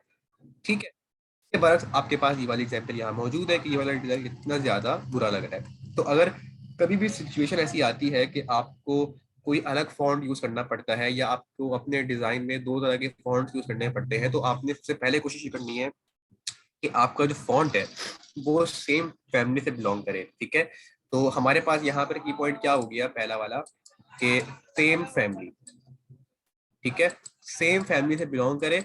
अगर सेम फैमिली का नहीं है तो उसके जो है वो सिमिलर हो। दूसरा की पॉइंट क्या है कि सिमिलर फॉन्ट आपने यूज करने हैं अगर आप दो फॉन्ट अलग अलग यूज करना चाह रहे हैं डिजाइन के अंदर। ठीक है, सो ये दो की पॉइंट आपने याद रखने हैं। अच्छा, एक और चीज, कुछ डिजाइन ऐसे होते हैं कि जिनके अंदर अगर मैं कोई बहुत डिफरेंट फॉन्ट यूज करता हूँ तो वो उस टाइम पे वहां पे अच्छे लग रहे होते हैं।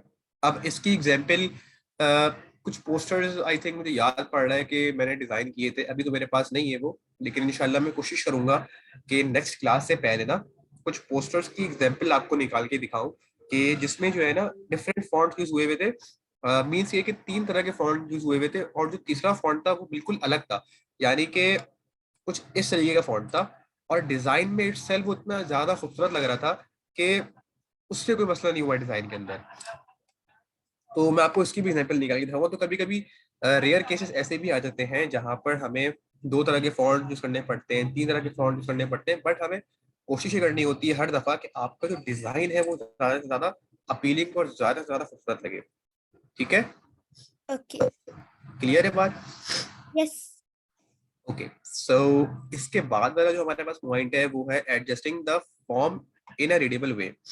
ठीक है, ये वाला पॉइंट ऑलरेडी आपने यहाँ पे देख लिया कि हमने अपने फॉन्ट को जो है एक कंप्लीट रीडेबल फॉर्मेट में कन्वर्ट किया। ठीक है, पहले हमारा फॉन्ट कैसा था? पहले हमारा फॉन्ट जो था वो बहुत ही मिक्सअप था। मैं इसकी कॉपी ले लेता हूँ दोबारा ताकि यहाँ पर आपको जरा समझ में आ जाए। इसकी कॉपी हम ले लेते हैं और ये रही। और अब मैं इसको कर देता हूँ। पहले कुछ इस तरीके से था आपके पास, तो पहले ये इतना ज्यादा रीडेबल फॉर्मेट पे नहीं था, लेकिन जैसे ही हमने इसके अंदर थोड़ी सी स्पेसिंग दी, यानी कि बहुत ज्यादा स्पेसिंग भी बुरी लगती है, तो हमने थोड़ी सी स्पेसिंग ऐड करी और हमारा फॉन्ट जो था वो अब रीडेबल वे में कन्वर्ट हो गया। ठीक है, सो इसके बाद वाला हमारे पास पॉइंट क्या है कि your design should communicate to the user. अब ये वाला पॉइंट जरूरी इसलिए है क्योंकि अब आपका डिजाइन जो है ना हमेशा यूजर से कम्युनिकेट करेगा, और ये वाला पॉइंट यूजर एक्सपीरियंस को इनहेंस करता है। इस तरीके से कि लेट से आपने ये वाला पूरा लेआउट बनाया हुआ है, अब इस लेआउट में यूजर आएगा और इजिली आइडेंटिफाई कर लेगा कि उसको करना क्या है, क्योंकि यहाँ पर आपके पास हेडिंग है और आपके पास यहाँ पे पैराग्राफ है। यूजर आया, यूजर ने यहाँ पे हेडिंग पढ़ी, पैराग्राफ पढ़ा, और साथ में आपने यहाँ पे कॉल टू एक्शन का एक बटन दिया हुआ है लर्न मोर का। अब यूजर को पता चल गया कि मुझे यहाँ पे जो जाना है वो नेक्स्ट ऑप्शन में जाना है, जो कि लर्न मोर का ऑप्शन है। जैसे ही मैं लर्न मोर पे जाऊंगा तो मुझे मजीद इसके बारे में डिटेल्स देखने को मिलेंगी। तो इस बात से क्या बात साबित हुई कि आपका डिजाइन जो है वो यूजर से खुद ब खुद कम्युनिकेट कर रहा है कि अब उसने नेक्स्ट स्टेप क्या करना है, नेक्स्ट स्टेप में उसने क्या कहाँ कहाँ पे ऑप्शन में जाना है। तो ये चीजें आपने अपने डिजाइन में लाजमी नोटिस करनी होती हैं बनाते हुए। हम इसकी मजीद पूरी डिटेल प्रैक्टिस करेंगे इस पूरे कोर्स की जर्नी के अंदर, कि हम मजीद डिफरेंट तरह के डिजाइन बनाएंगे और उसके अंदर देखेंगे कि यूजर का एक्सपीरियंस हम किस तरीके से एनहेंस कर सकते हैं। ठीक है, सो इसके बाद हमारे पास कौन सा की पॉइंट है? Use correct margin before adding the text. और यहाँ पे सबसे लास्ट पॉइंट है use less number of fonts. ये हमने ऑलरेडी डिस्कस कर लिया है, अब हम डिस्कस करते हैं use correct margin before adding the text. Correct margin का क्या मतलब हुआ? अब लेट से ये वाला जो है डिजाइन मैं यहां से शुरू करता हूँ। ठीक है, और इसको भी मैं यहां से लेकर आता हूँ। सो अब यहां से अगर मैं अपने डिजाइन को स्टार्ट करूंगा और इतनी ज्यादा मैं स्पेसिंग यहाँ पे छोड़ दूंगा, तो मेरा डिजाइन इटसेल्फ कैसा लग रहा है मुझे बताएं जी आइजा। It looks good. It just said it's just a learn more button. It's a bit too far down. Too far, ठीक है। And not just, I think you should put the text and the heading a bit more to the left. To the left, exactly. So ये एक perfect example है, ये जो आपके पास यहाँ पे सामने स्क्रीन में शो हो रहा है, ये परफेक्ट एग्जाम्पल है कि आपका जो मार्जिन है लेफ्ट साइड से वो एक स्पेसिफिक स्पेसिंग के साथ आए। ऐसा ना हो कि जैसे मैंने यहाँ पे दिखाया कि कितनी ज्यादा स्पेसिंग के साथ यहाँ पे मेरे पास फॉन्ट आ रहा है और इसका जो डिजाइन कॉन्सेप्ट है वो कितना ज्यादा खराब हो गया। इट मीन्स कि अगर आप ऐसा डिजाइन बनाते हो तो सामने वाला जो बंदा है उसको ऐसा लगेगा कि आपको डिजाइनिंग बिल्कुल भी नहीं आती, आपने जस्ट ऐसे ही उठा के टेक्स्ट पेस्ट कर दिया है। जबकि अगर आप डिजाइन बनाते हो कुछ इस तरीके का तो वो बोलेगा कि हाँ जो बंदा है वो एक कंप्लीट प्रोफेशनल है और उसको डिजाइनिंग कॉन्सेप्ट्स और डिजाइनिंग के आइडियाज का पता है। ठीक है, Yeah. तो अब यहाँ पे एक वेबसाइट की लिंक दी हुई है, इसके अंदर जा करके आप मजीद अलाइनमेंट की चीजों को जो है वो डिस्कस कर सकते हैं। अभी हम इसको फिलहाल के लिए स्किप कर देंगे। मैं जो है कंप्लीट पीपीटी जो है वो मिस फर्दर से कह के आप लोगों के स्टूडेंट पोर्टल पे शेयर करवा दूंगा, तो आप लोग इसको इजीली बाद में एज ए नोट्स यूज कर सकते हैं। ठीक है, अच्छा, अब यहाँ पर आपके पास थोड़ी सी और चीजें हैं टाइपोग्राफी की डिटेल्स। क्या है कि इट सेल्फ आपके पास जो कंप्लीट आपका जो टेक्स्ट लिखा हुआ है ना उसके अंदर भी बहुत सारी टाइप्स होती हैं। उसको पढ़ने का तरीकेकार क्या है? अब जैसे मेरे पास यहाँ पर एक वर्ड लिखा हुआ है टाइपोग्राफी। अब ये टाइपोग्राफी जो वर्ड है ये इट सेल्फ एक फॉन्ट के ऊपर इस्तेमाल किया गया है। ठीक है, और फॉन्ट कौन सा वाला है ये जी आइजा? This is serif. Okay, so this is serif one. And अगर हमें अगर सेरिफ वन नहीं आ रहा बताना, तो हम इसको इस तरीके से भी बोल सकते हैं कि ये शू वाला फॉन्ट है, क्योंकि इसके टेक्स्ट के अंदर मैंने आपको जैसे बताया कि हल्का फुल्का शू का इफेक्ट है। ठीक है, ओके। सो अब इसके बारे में हम स्टडी करते हैं। जो हमारा फॉन्ट होता है उसकी जो टॉप साइड है, यानी कि जो टॉप साइड है, सबसे टॉप वाली लाइन, इसे हम बोलेंगे बार। ठीक है, जैसे कि यहाँ पे डिस्कस हुआ हुआ है, ये बार कहलाएगा। अच्छा, अब ये जो लाइन यहाँ पे मैंने ड्रॉ की है रेड कलर की, या फिर आपको दिख रहा होगा ये जो ब्लू कलर की लाइन यहाँ पे जा रही है, इसे हम बोलेंगे कैप लाइन।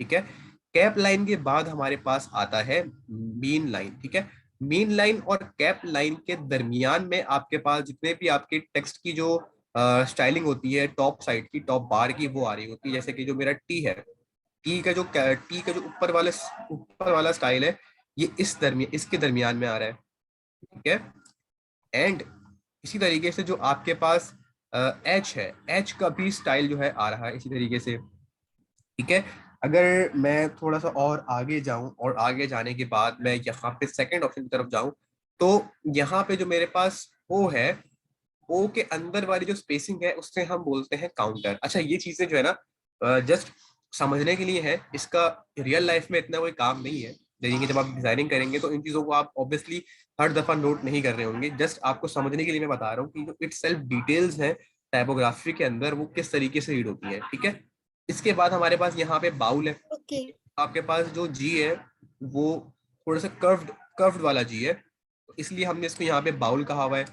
इसी तरीके से जो आपके पास आर है, आर जिस तरीके से टर्न हो रहा है, जैसे आपके हाथ है, हाथ में आपके पास शोल्डर है, शोल्डर जो है आपके पास जो है आपके हैंड को मूव करवाने के लिए होता है, तो इसी तरीके से यहाँ पर भी इसका एक कंप्लीट इन्होंने इसको एज अ शोल्डर कहा हुआ है। ठीक है, और इसके बाद इन्होंने यहाँ पे एसेंडर कहा हुआ है एच के ये वाले पार्ट को। ठीक है, अच्छा, अब जो आपका फॉन्ट है उसका जो मेन पार्ट है, यानी कि जो मिडिल वाला पार्ट है, यानी कि कंप्लीट मिडिल वाला पार्ट, मेन लाइन और बेस लाइन के दरमियान वाला, यहाँ से यहाँ तक वाला, इस कंप्लीट को हम बोलेंगे एक्स हाइट। इस एक्स हाइट के दरमियान में आपका जो फॉन्ट है की मेन चीजें लाया करती हैं। जैसे कि यहाँ पे वाई है, तो वाई जो है, जो इसका मेन पार्ट है वो ये वाला पार्ट है, तो ये इसके सेंटर में है। इसी तरीके से जो आपका पी है, पी का टॉप वाला पार्ट जो सेंटर में आ रहा है, एंड आपका ओ तो पूरा ही जो है वो सेंटर में आ रहा है। ठीक है, क्योंकि इसके अंदर कोई भी ऐसी चीज नहीं है कि जो टॉप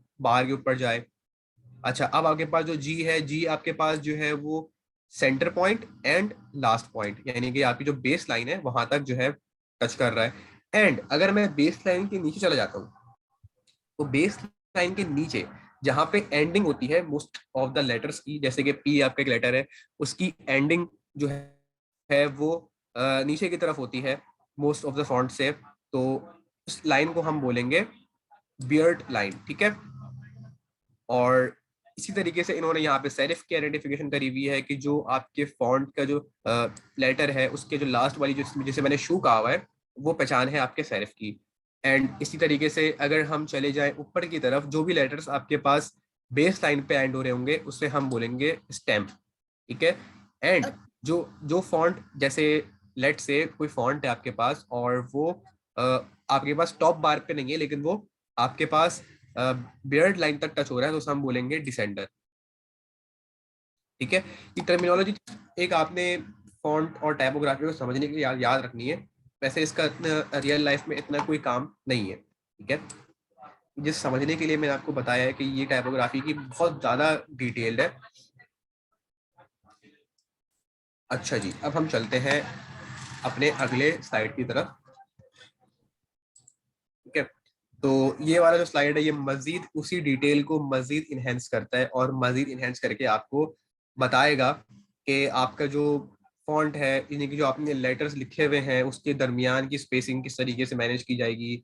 अब अगर मैं इसकी थोड़ी सी एग्जांपल दूं, तो टॉप साइड पे जो आपके पास लेटर लिखा हुआ है टी, इस टी के साथ यहाँ पे टर्मिनल का इन्होंने वर्ड कहा हुआ है कि ये टर्मिनल कहलाएगा, इसके जो एंडिंग पॉइंट है।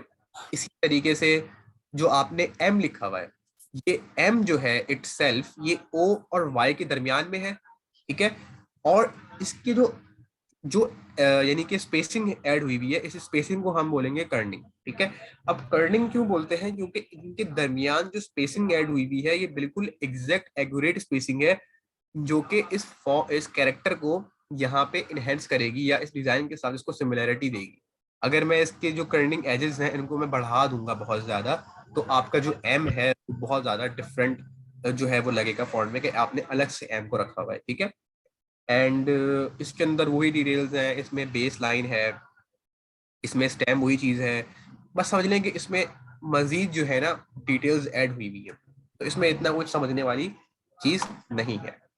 Okay. ठीक है, सो अब हम यहाँ पर थोड़ा सा देखते हैं प्रोटोटाइपिंग को। ठीक है, प्रोटोटाइपिंग जो है हम यहाँ पे, जैसा कि आपने मुझे बताया, आपने बिल्कुल सही बताया था कि हम प्रोटोटाइपिंग को किस तरीके से जो है वो एक्सेस कर सकते हैं। मैं थोड़ी सी लेयर्स को थोड़ा दूर दूर कर देता हूँ। अब ये वाली जो मेरी लेयर है, यहाँ पर मैं चाह रहा हूँ कि जैसे ही मैं इस बटन पे क्लिक करूँ तो मैं यहाँ पे आ जाऊँ, डेस्कटॉप नंबर 5 वाली जो मेरी स्क्रीन है मैं इसके ऊपर आ जाऊँ। एंड जब There, मैं, जी पूछे। I have a question. When I was doing my homework, what happened?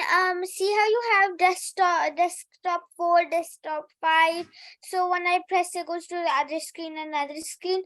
But I wanted, when I made all the screens, I thought I wanted to add another screen at the beginning. So in the beginning, I can just show this screen and then go on to the other screens.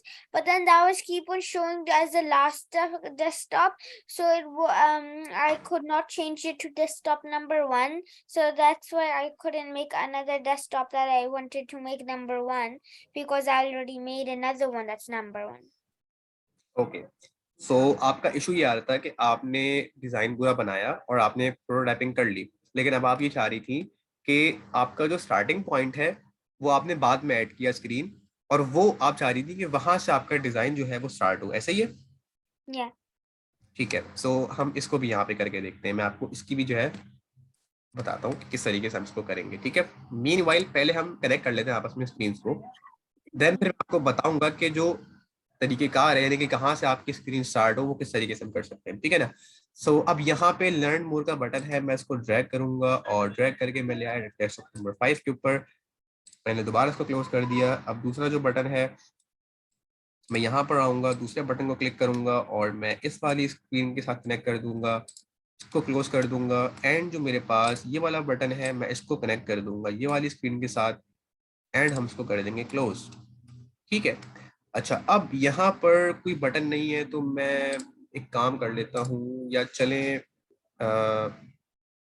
क्या करें, एक button लगा लेते हैं। चले एक काम ही करते हैं, एक हम बटन यहाँ बना लेते हैं मैं क्या अलग से, और एक बटन मैंने यहाँ बना लिया। इसका कलर मैं यहाँ फिल से आऊँगा और यहाँ पे चेंज कर लेता हूँ, टेक्स्ट पे आऊँगा और यहाँ पर मैं इसके ऊपर एक टेक्स्ट जो है वो डाल दूंगा, और मैं यहाँ पे बोल दूंगा लर्न मोर। ठीक है, सो अभी मैंने जो पहली वाली लेयर है इसके ऊपर कोई इतना वो नहीं रखा हुआ, लाइक अलाइनमेंट वगैरह का ख्याल, बस मैं इसको फ्रेम सिलेक्शन कर देता हूँ ताकि ये फ्रेम हो जाए। ओके, सो अब मुझे क्या करना है, प्रोटोटाइपिंग के ऊपर आना है अगेन। अब मुझे यहाँ से कनेक्ट करना है इसको यहाँ पर। ठीक है, अच्छा अब देखिएगा कि जैसे ही मैं प्ले करता हूँ तो मेरे पास डेस्कटॉप नंबर 4 वाली जो स्क्रीन है वो आएगी पहले।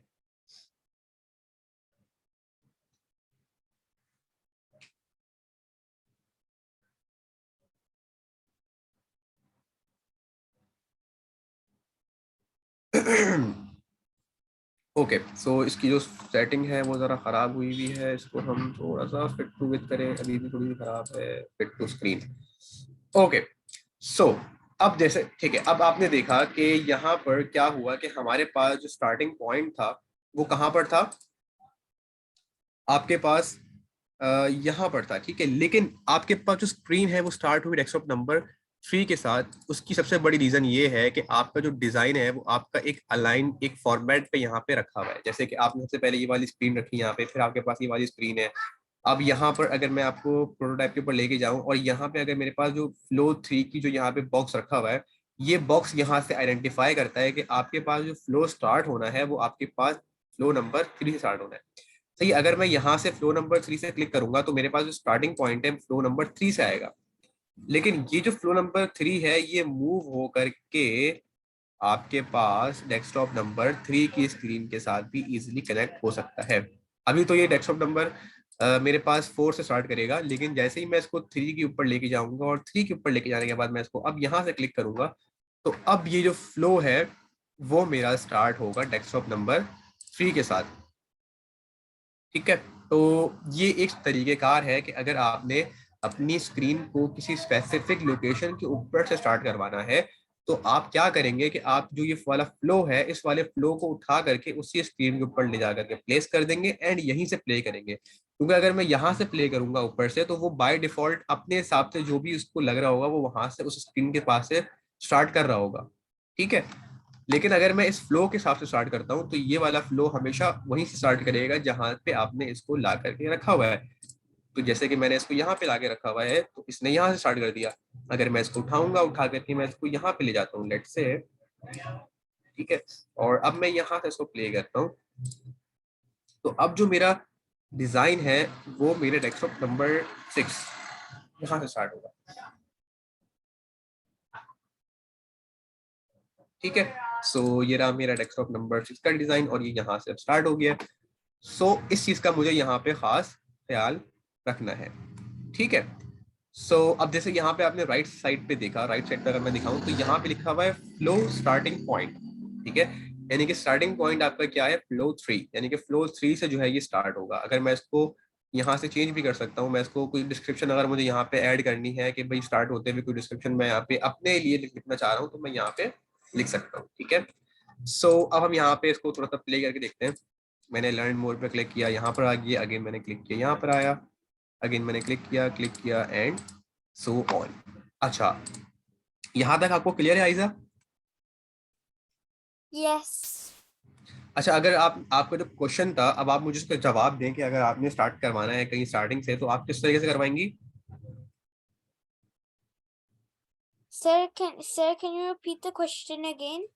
ओके, सो जैसे कि आपने मुझसे पूछा था कि आपने बहुत सारी स्क्रीन बनाई, लेकिन आपने इन दी एंड आपने एक स्क्रीन बनाई और आपने अब उस लास्ट वाली स्क्रीन को पहले वाली स्क्रीन के साथ कनेक्ट करके स्टार्टिंग से शुरू करवाना है, तो आप कैसे करवाएंगी? लेट से मेरे पास ये वाली स्क्रीन है, इसको मैं डुप्लीकेट कर लेता हूँ सबसे पहले। ठीक है, और अब मैं इस स्क्रीन को उठाता हूँ और उठा करके मैं इसको ले जाता हूँ लेफ्ट साइड की तरफ। लेट से मैंने ये वाली स्क्रीन को बिल्कुल एंड में बनाया और मैंने क्या कहा कि जो मेरी ये वाली स्क्रीन है ये सबसे पहले स्टार्ट हो। ठीक है, अभी मैं इसको लिख देता हूँ कि फर्स्ट स्क्रीन। ठीक है, तो अब मैं क्या करूंगा, अगर मुझे सबसे पहले इसको स्टार्ट करवाना है, लेट से मैंने इसको यहाँ से कनेक्ट करके यहाँ पे वाली कनेक्ट इस वाली स्क्रीन के साथ मैंने इसको कर दिया। ठीक है, अब आप मुझे ये बताएं कि अगर मैं यहाँ पे प्ले करूंगा तो मेरे सबसे पहले जो स्क्रीन आनी चाहिए वो आनी चाहिए ये वाली, तो वो मैं किस तरीके से लेकर आ सकता हूँ? आप मुझे यहाँ पे बताएं।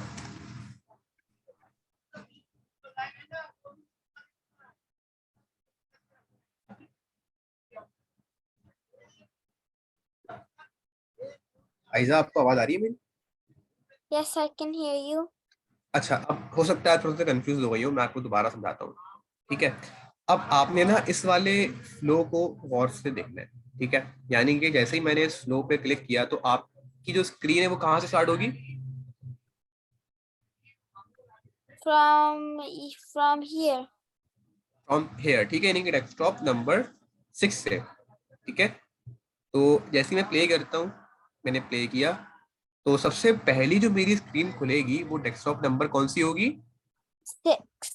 6। ठीक है, ये यहाँ पे खुल गई। ठीक है, ये वाली स्क्रीन मेरी desktop number. So I just go on prototype and add the connection to the one that I wanted to connect. Then that will automatically act like the first one. अब देखें, यहाँ पर देखें, अगर मैं इस वाले फ्लो को उठाता हूँ और उठा करके मैं इसको यहाँ पे लाके लगा देता हूँ। ठीक है, और अब मैं यहीं से प्ले करूंगा अगर, तो मेरे पास कौन सी वाली स्क्रीन ओपन होगी? If the screen will open this one. Desktop number 7. 7।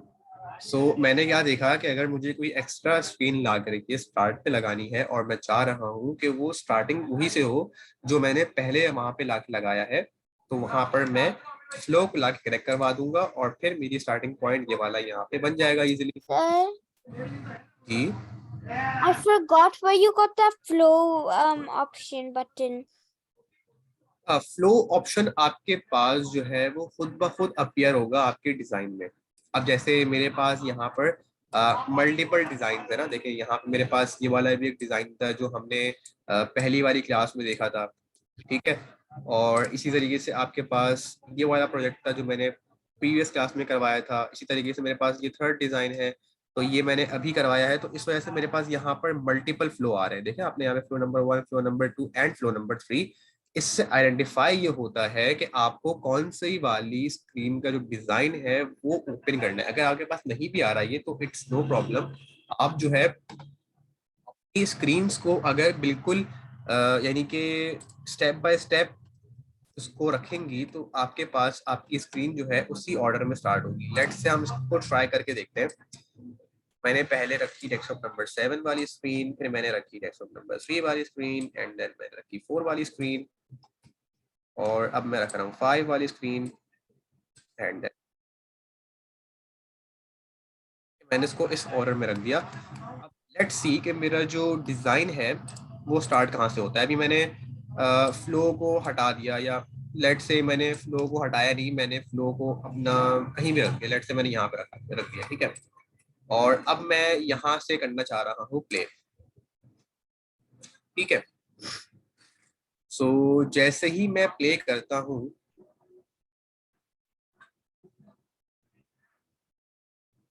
सबसे पहले मैं इसको कर लेता हूँ फिट टू स्क्रीन। सो मेरा जो डिजाइन है वो कौन सा वाला आया है यहाँ पर। ओके सो ये फ्लो नंबर 1 अभी शो करवा रहा है। यहाँ पे आपने लेफ्ट पे देखना है फ्लो नंबर 1। फ्लो नंबर 1 का मतलब क्या है कि यहाँ पर जो ये वाला डिजाइन है ये प्ले होगा। अगर मैं यहाँ पे फ्लो नंबर 2 पे क्लिक करता हूँ तो हमने जो प्रोजेक्ट बनाया था ये वो वाला प्रोजेक्ट यहाँ पे डिस्प्ले कर रहा है। एंड अगर मैं फ्लो नंबर 3 पे क्लिक करूँ तो यहाँ पर जो मैंने डेस्कटॉप के लिए डिजाइन किया है वो वाली स्क्रीन मुझे यहाँ पे दिखेंगी, ठीक है। Okay. लेकिन ये तब होगा कि जब आपने एक ही प्रोजेक्ट के अंडर आपने बहुत सारी स्क्रीन्स बनाई हो। पहले वाली 3 स्क्रीन्स को आपने आपस में कनेक्ट किया हो, वो अलग प्रोजेक्ट के लिए किया हो। दूसरा प्रोजेक्ट आपने बनाया हो उसकी स्क्रीन्स अलग आपस में कनेक्टेड हो, और तीसरा वाला जो है वो आपस में अलग से कनेक्टेड हो। तब जाकर के आपके पास ये फ्लो 1, फ्लो 2 और फ्लो 3 आ रहा होगा, ठीक है। Okay. अच्छा अब हमने ना यहाँ पर थोड़ा सा प्रोटोटाइपिंग को और आगे लेके जाना है, और प्रोटोटाइपिंग के अंदर हमने थोड़ी सी और ट्रांजिशंस वगैरह को देखना है, ठीक है।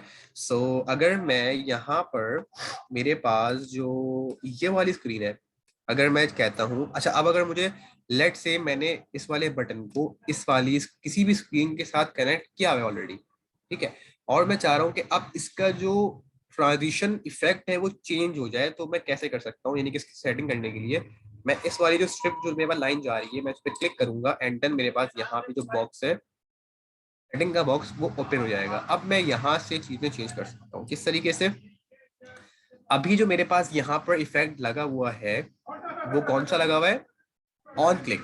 ऑन क्लिक का क्या मतलब है कि जैसे ही मैं इस बटन पे क्लिक करता हूँ तब जाकर के मेरा स्पेसिफिक पेज जिस पेज से मैंने कनेक्ट किया हुआ है वो वाला पेज ओपन होगा, ठीक है।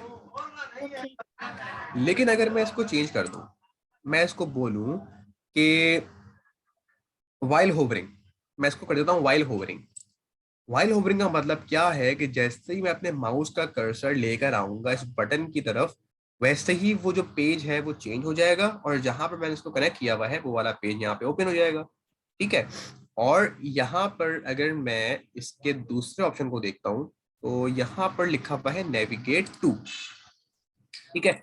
यानी कि इसका मतलब ये हुआ कि ये नेविगेट करेगा डेस्कटॉप नंबर 4 के ऊपर, क्योंकि आपने डेस्कटॉप नंबर 3 को कनेक्ट करा हुआ है किसके साथ, ये देखें ये कनेक्ट किया हुआ है आपने इसको डेस्कटॉप नंबर 4 के साथ, ठीक है। वही वाली बात यहाँ पे कह रहा है कि आपने नेविगेट करना है डेस्कटॉप नंबर 4 के ऊपर। अगर मैं चाह रहा हूँ डेस्कटॉप नंबर 4 के ऊपर ना जाए, नेविगेट ना हो डेस्कटॉप नंबर 4 के ऊपर, इंस्टेड डेस्कटॉप नंबर 5 के ऊपर मैं इसको करना चाह रहा हूँ नेविगेट, तो मैं यहाँ से जाके चेंज कर सकता हूँ और मैं यहाँ पे क्लिक कर दूंगा नेविगेट टू डेस्कटॉप नंबर 5।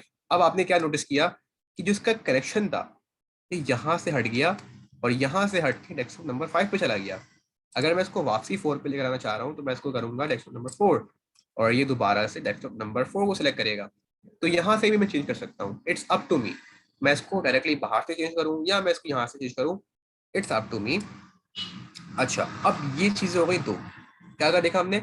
हमने देखा कि अगर मैं इसको ऑन क्लिक या ऑन होवर पे लेके जाता हूँ तो मुझे यहाँ पे सेटिंग क्या करनी पड़ेगी यहाँ से जाकर के, और अगर मैं इसको नेविगेट पे चेंज कर सकता हूँ अपनी स्क्रीन को, यानी कि मैं यहाँ से आकर के अपनी डेस्कटॉप की स्क्रीन चेंज करके इसको बता सकता हूँ कि किस वाले पेज के ऊपर मुझे यहाँ पे नेविगेट करना है, ठीक है।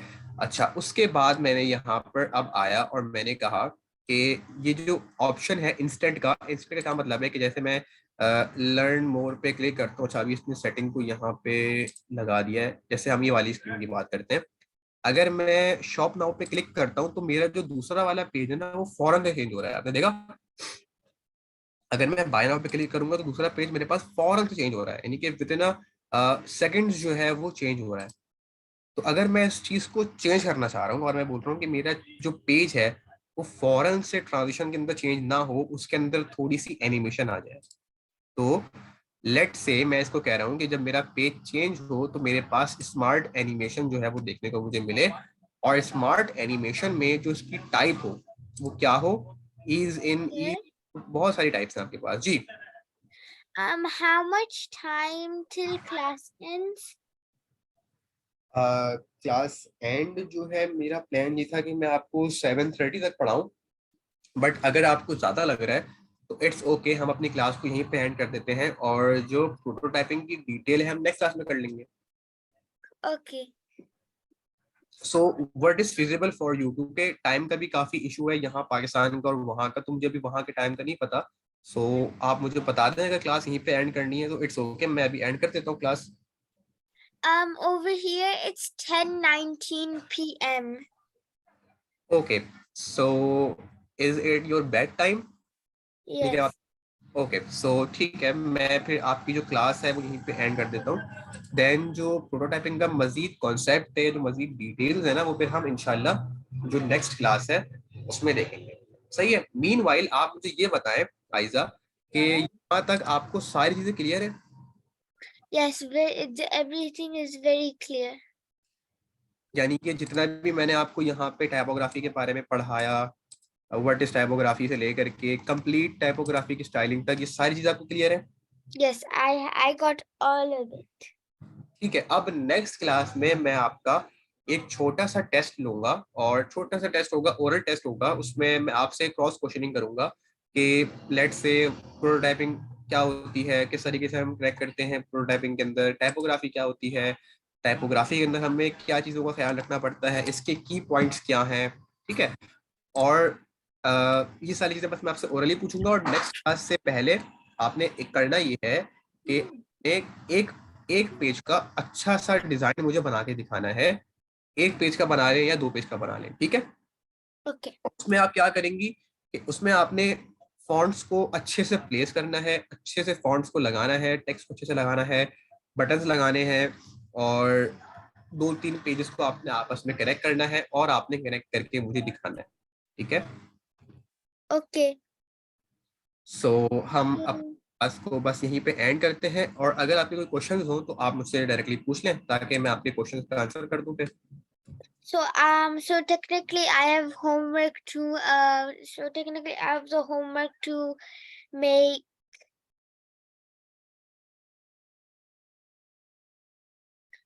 यस एग्जैक्टली, आपके पास होमवर्क है। इस होमवर्क में आपने क्या करना है, आपने कोई भी 2 स्क्रीन्स बना लेनी है, 2 या 3 आप बना लें, इट्स अप टू यू, ठीक है। उन 2-3 स्क्रीन्स में आपने क्या करना है, बिल्कुल अच्छे से आपने टेक्स्ट को यूटिलाइज करना है, आपने अच्छे से हेडिंग लगानी है, आपने अच्छे से पैराग्राफ सेट करना है, अच्छे से आपने बटन्स लगाने हैं और उनको प्रॉपरली अलाइन करके मुझे दिखाना है कि किस तरीके से आपने डिफरेंट वे के अंदर अलाइनमेंट की है। अब जैसे लेट्स अज्यूम यहाँ पर मैंने सिर्फ एक पैराग्राफ लिया हुआ है, आप इसी तरीके से मल्टीपल पैराग्राफ ले सकती हैं, मल्टीपल हेडिंग ले सकती हैं, मल्टीपल पैराग्राफ, मल्टीपल हेडिंग्स को आपने मुझे लगा करके दिखाना है। ओके ठीक है, तो बहुत सिंपल सा टेस्ट है, इससे मुझे पता चल जाएगा कि आपको जो प्लेसमेंट है वो करनी आ गई है और आप हैंड्स ऑन भी कर लेंगी जितने भी टूल्स हैं उनके साथ। ठीक है, और अच्छा एक और चीज ये कि नेक्स्ट क्लास में मैं ये भी पूछ सकता हूँ कि अगर मुझे इस टेक्स्ट को इसकी अलाइनमेंट को चेंज करना है, राइट साइड पे लेके जाना है, तो मुझे किस ऑप्शन को सेलेक्ट करना पड़ेगा। जैसे अभी इस टाइम पे मैं अगर ये वाले ऑप्शन को क्लिक करूंगा तो मेरा टेक्स्ट राइट साइड पे शिफ्ट हो जाएगा from the x axis, and अगर मैं अपने टेक्स्ट को फ्रॉम द वाई एक्सिस लेके जाना चाह रहा हूँ बॉटम पर, तो मैं ये वाले ऑप्शन पे क्लिक करूंगा और मेरा टेक्स्ट जो है वो बॉटम पर आ जाएगा। तो आपने इन तमाम टूल्स को ना घर पे खुद से प्रैक्टिस करके देखना है। ठीक है, जितने भी टूल्स हैं टेक्स्ट के, आइदर वो फॉन्ट्स के हो, आइदर वो उसकी फॉन्ट्स की स्टाइलिंग के हो ये वाले, आइदर इसका फॉन्ट साइज हो या हाइट हो, इवन हाइट का ऑप्शन भी आपने खुद से प्रैक्टिस करनी है और मुझे दिखाना है कि आपने डिफरेंट डिफरेंट हाइट्स जो है वो अपने डिजाइन में रखी हुई है। ठीक है, यस सो आई होप कि एवरीथिंग इज क्लियर नाउ। या ओके, सो क्लास एंड करते हैं हम इंशाल्लाह। नेक्स्ट क्लास जो हमारी होगी वो नेक्स्ट सैटरडे होगी। ठीक है, okay so any questions? No okay, thank you Aiza, अल्लाह हाफिज। थैंक यू अल्लाह हाफिज़।